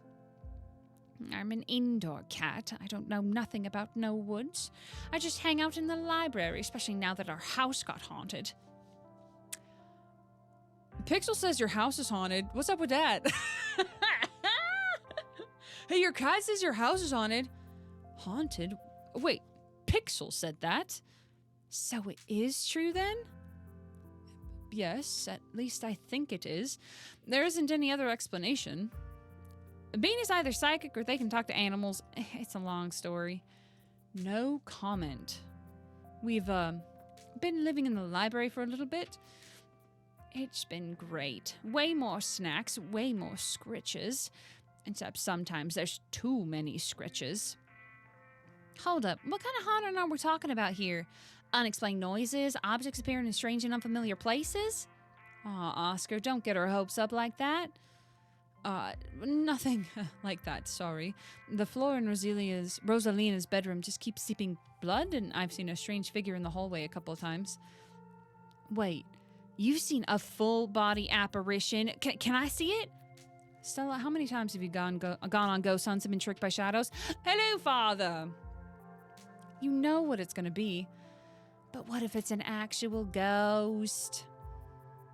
I believe him. I can practically feel the haunting as we speak. Well, we do live in the annex behind the building. Y'all are more than welcome to check it out, maybe tomorrow night? Yes, we'll be there. Yeah, that sounds like a fun way to spend an evening. Can't wait to get spooked by them creepy floorboards. Let Pixel be. Pixel's amazing. Oh! The loaf. The loaf! Cat curls up on the table fast asleep. All right, I'd better get back to shelving. Let me know if y'all need anything. Do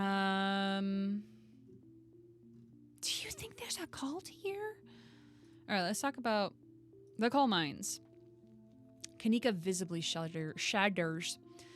I get cold sweats just thinking about it, being in a place like that. I feel for the guys who work up there. I can never. Speak for yourself. I love a good crevasse. A wink.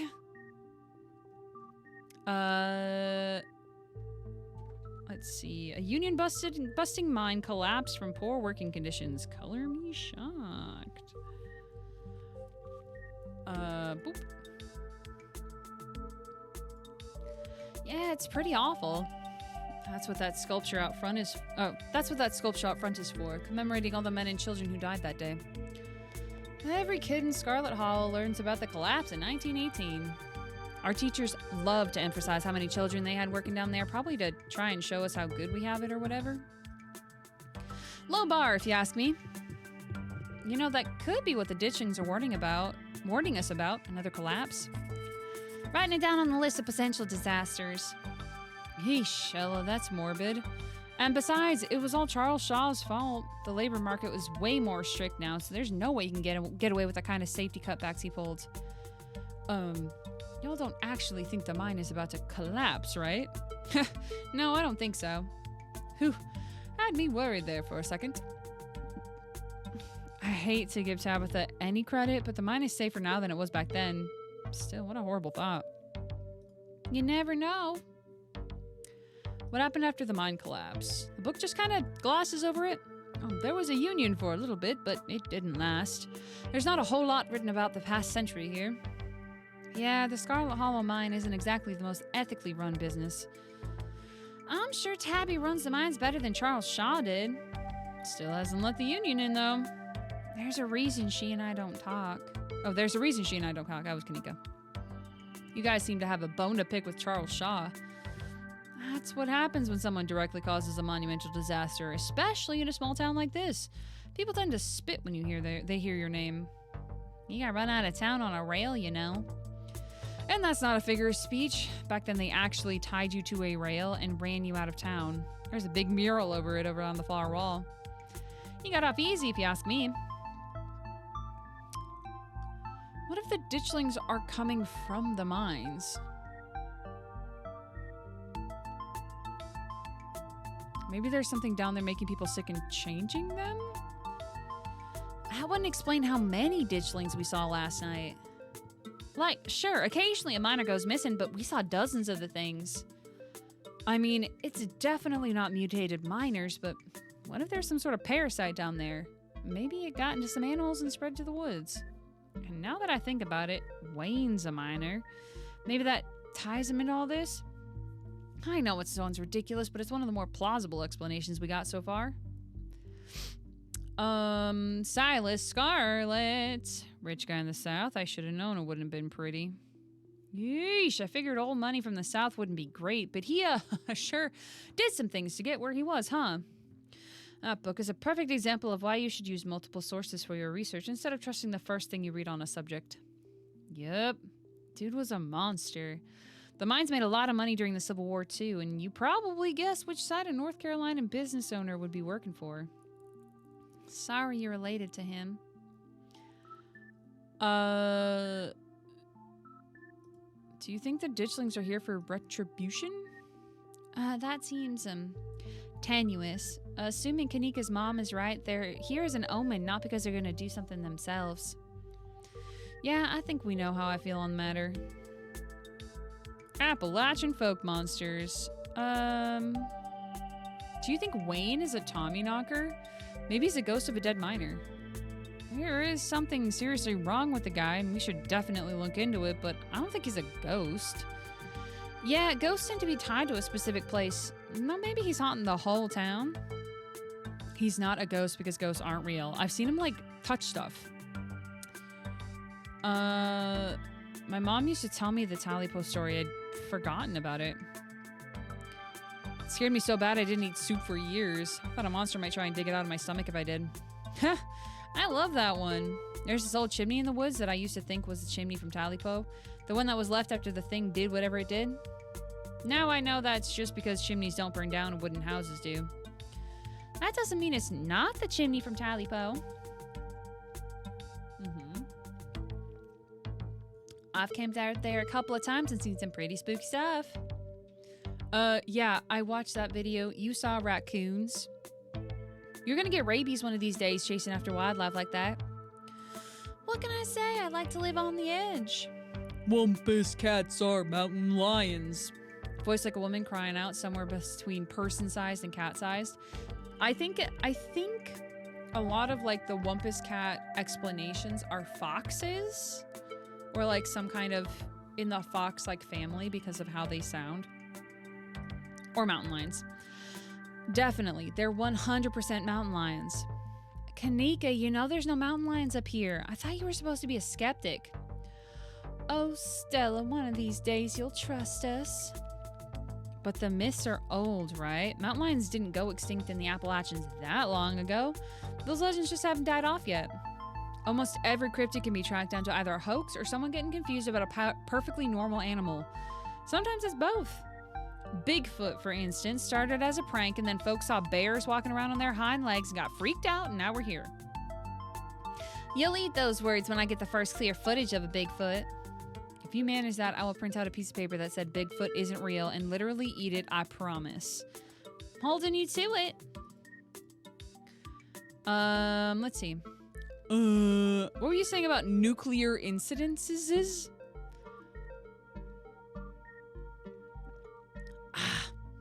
You were talking about that Goldsboro thing, right? Huh. Yeah, apparently in the 60s, a B-52 carrying a live warhead broke up midair and dropped a couple of bombs. Fascinating bit of history there. First of the two bombs landed upright after its parachute got caught in a tree. Thankfully, it didn't go off.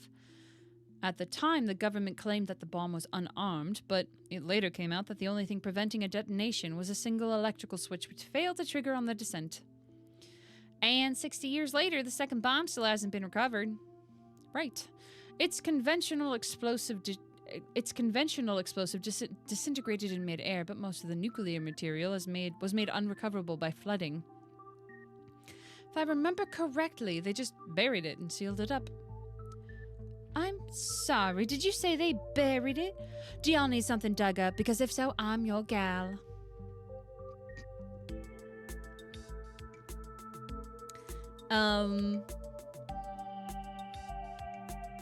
So if the bomb is somewhere else, why would there be so many ditchings here? Yeah, Goldsboro is almost 400 miles from here. Not that we should be looking too hard at the disaster angle. Whatever those creatures are, they're biological. Look, you never know with radiation. We actually know quite a bit. It melts you down, it doesn't make monsters. And a 60-year-old bomb isn't gonna explode on its own hundreds of miles away and kill us here. You never know. There could always be a whole underground society of bomb-worshipping mutants just waiting to blow it up. I miss this. Hey, question. You lean in quietly, and also quietly whisper quietly to Stella and Kanika, but quietly. Do you guys think there's like a cult here? Cops are awfully suspicious. Nudist doing a weird ritual. The cops were awfully suspicious last night. Like, really weird combination of being dismissive and trying to pin things on me. I don't know, it just feels like a cover-up.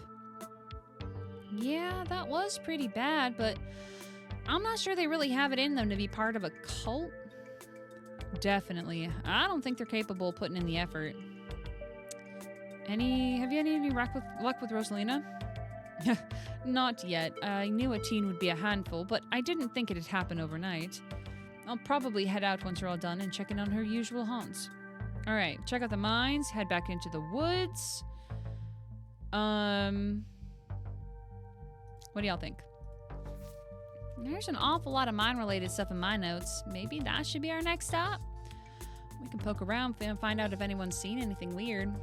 Just to clarify, you're suggesting we go to question some of the miners, right? We are not poking around unprepared in actual mines, right? Right? Yeah, totally. 100%. I would never. You don't even have a good reason to go down there. Good, let's keep it that way. You know how I feel about mines. I promise, Neeks, we're just gonna question some of the miners. And if that questioning gives us a good reason to poke around, say a cool abandoned coal mine, then we'll cross that bridge when we come to it. You can cross that bridge when we come to it. I'm not going underground. I'm just messing with you. We'll stick to the surface. Okay, good. And hopefully we can figure out what's wrong with Wayne while we're at it. Maybe Tabitha can help us out. Maybe Tabitha can help us out. No, I don't think she'd be super jazzed to see any of us snooping around the mines. I can't imagine what she'd do if we'd actually bothered her while she was trying to run the place. She does get a little grumpy when she's at work. She gets grumpier at work. I'm pretty sure pissed is that girl's baseline level of existence.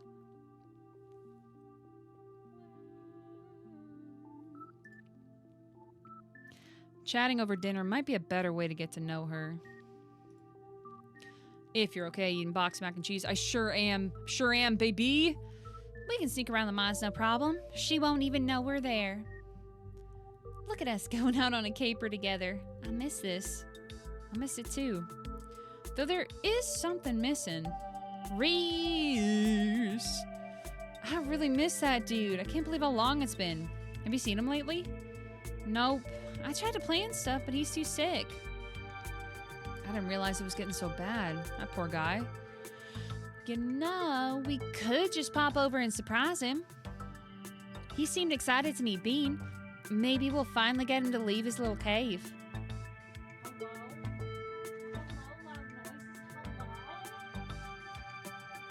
Hell yeah, let's do it.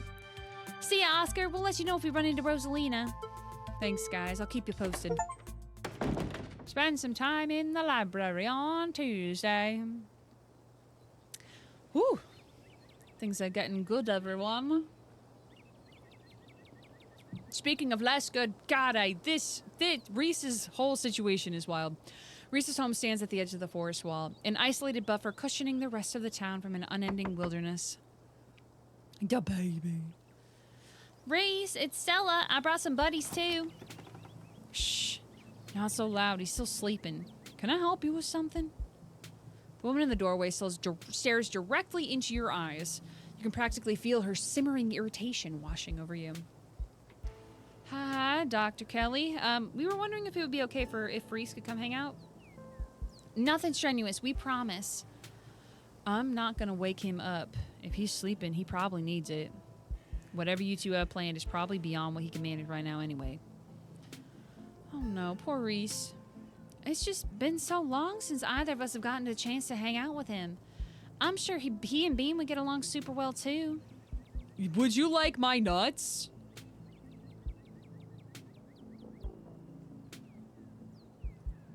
Hi, I'm Bean, Vivian's kid. I know who you are. The way she avoids looking at you as she speaks makes you feel like you've done something wrong, even though you're pretty sure you've done nothing at all. Reese's mom turned back in the house, sighing. Sorry, I know that was a little rude. You just want to hang out with Reese, and he misses both of you two. He's usually feeling his best around mid-afternoon. Why don't you come over tomorrow and we can have some supper and y'all can hang out for a bit? I don't promise that he'll be perky, but I'm sure it'll brighten his spirits to see you two again. And I suppose you can come too, Bean. That would be great. I can bring a side dish, maybe deviled eggs. Does he still eat those? No, eggs are a little much for him. They don't settle well. You can leave the cooking to me. I know what he can handle. Okay, I'll bring soda then. That's not... Okay, yes, fine. You can bring soda. Nothing with caffeine, ginger ale, preferably. Oh, leave the dog at home. She might cheer him up. You know they have those therapy dogs in hospital. No dogs. Why, I never. The absolute gall. Thanks so much, Dr. Kelly. We'll stop bothering you now. See you later. Dr. Kelly nods in acknowledgement and quickly shuts the door. The sound of several locks clicking into place can be heard from within. Totally normal time. Bat. San Antonio, Texas. God, that woman makes me so nervous. She used to be so nice when we were kids. Always had the best stickers when we went to go get our shots. Maybe she's just stressed about Reese? Or maybe she's just nice to kids. Either way, I guess it's just the three of us. You gonna drive? Yeah, sorry. I don't like the thought of going up there without the van. Cool. I'll take my shortcut then. It shouldn't take long for me to get there. You're welcome to tag along, Bean. Don't worry. I won't be offended if you'd rather ride with Kanika. I'm sure you're probably sick of the woods. Either way works for me.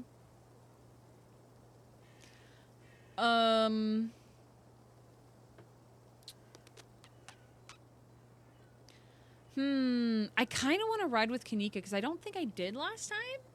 I don't remember. Do we want to have a talk with Kanika or do we want to have a talk with Stella? And I kind of want to talk with Kanika. I'll ride with Kanika. See you at the mines. Oh, she's so pretty. Ugh. The little baby hairs and she's got a magical girl wand on her keys. Ugh. Kanika's a careful driver, maintaining her control, even though her old van bumps around on the unpaved mountain roads. She treats the tight turns with the fear they deserve, unlike her cousin, whose mood seems to make itself known through how aggressively she speeds around the treacherous bends. Thanks for indulging on that little diversion. Reese's mom is intense, but I'm glad we have plans. It sounds nice. Stella and I really haven't seen much of him in the last few years. That sort of isolation can't be good for his health, no matter what his mom says. Does Stella have a thing with cars? It took some convincing to get her to ride back with the cops last night, even after everything that happened in the woods. She brushed me off when I asked her about it last night, too. I was wondering if there's something more to it than just not liking them? Wait, she actually got in a car last night? She must have been really freaked out. That's how her parents died. Car crash. She was in the car too, just some cuts and bruises, but she doesn't like cars and tries her best to stay away from them. I don't ever think she's gonna actually leave this town. Holy shit. Poor Stella. Yeah, it just wasn't fair. She's such a sweetheart and so were her folks. Breaks my heart. So what's actually going on with Reese? Good question. I wish I knew. His mom's been saying he's sick for years, and it's not like she's wrong about it. He's been a wreck the few times I've seen him. That's rough. Yup. Yup. Can you please drive me out of town, like, right now? Have you ever thought about living somewhere else? Yeah. That wasn't part of it. That wasn't the plan, and it still isn't. I was actually a couple years into vet school. Top of my class, might I add. My dad died. My mom wasn't up for running the store, and my brother... Well, you'll meet Miles if you haven't already. I only wanted to take a semester off, help them get back to their feet, but it's been a year and change now. It's not just about my family, too. The general store, that's the general store. If it winds up going under, it's hard not to imagine the whole town collapsing with it. Maybe I'll get to go back next semester. I'd say welcome to the Dead Dad Club, but I don't actually know if my dad is dead. Ah!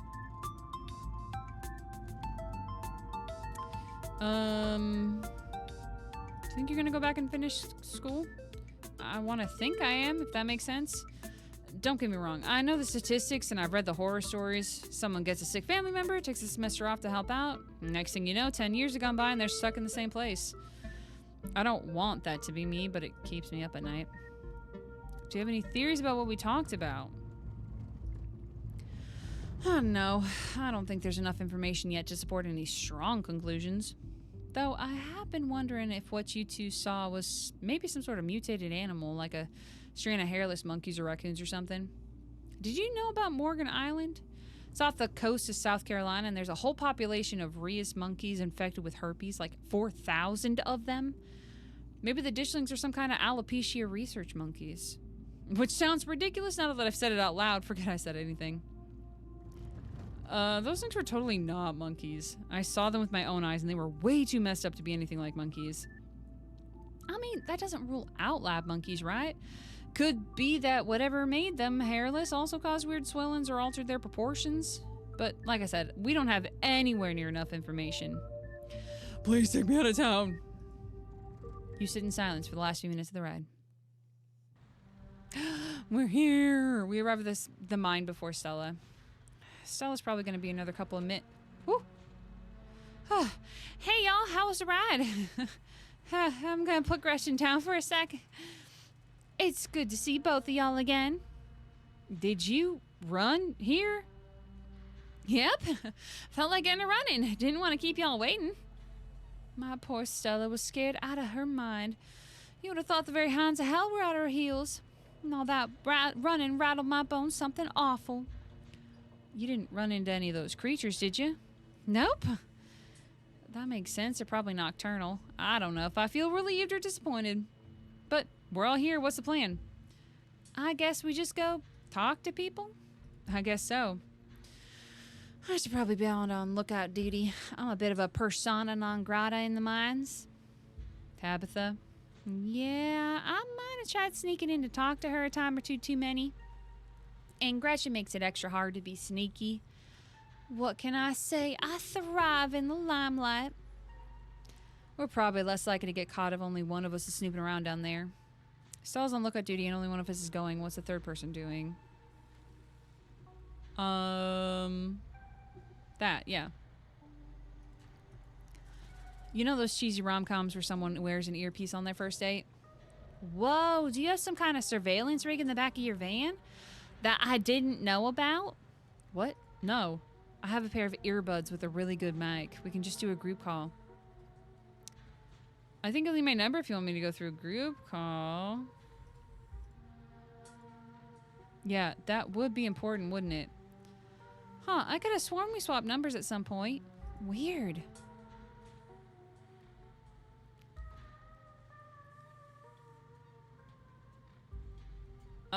We should have done this sooner.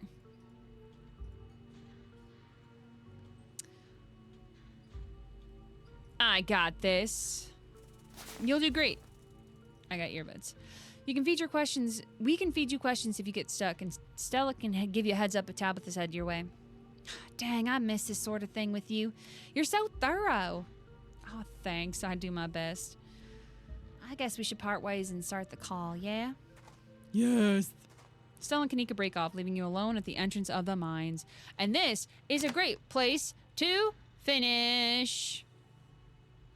Yes. Yes. When we come back, we'll go into the mines and we'll talk to people and we'll have a totally normal time. Super normal time with everything that's super and normal.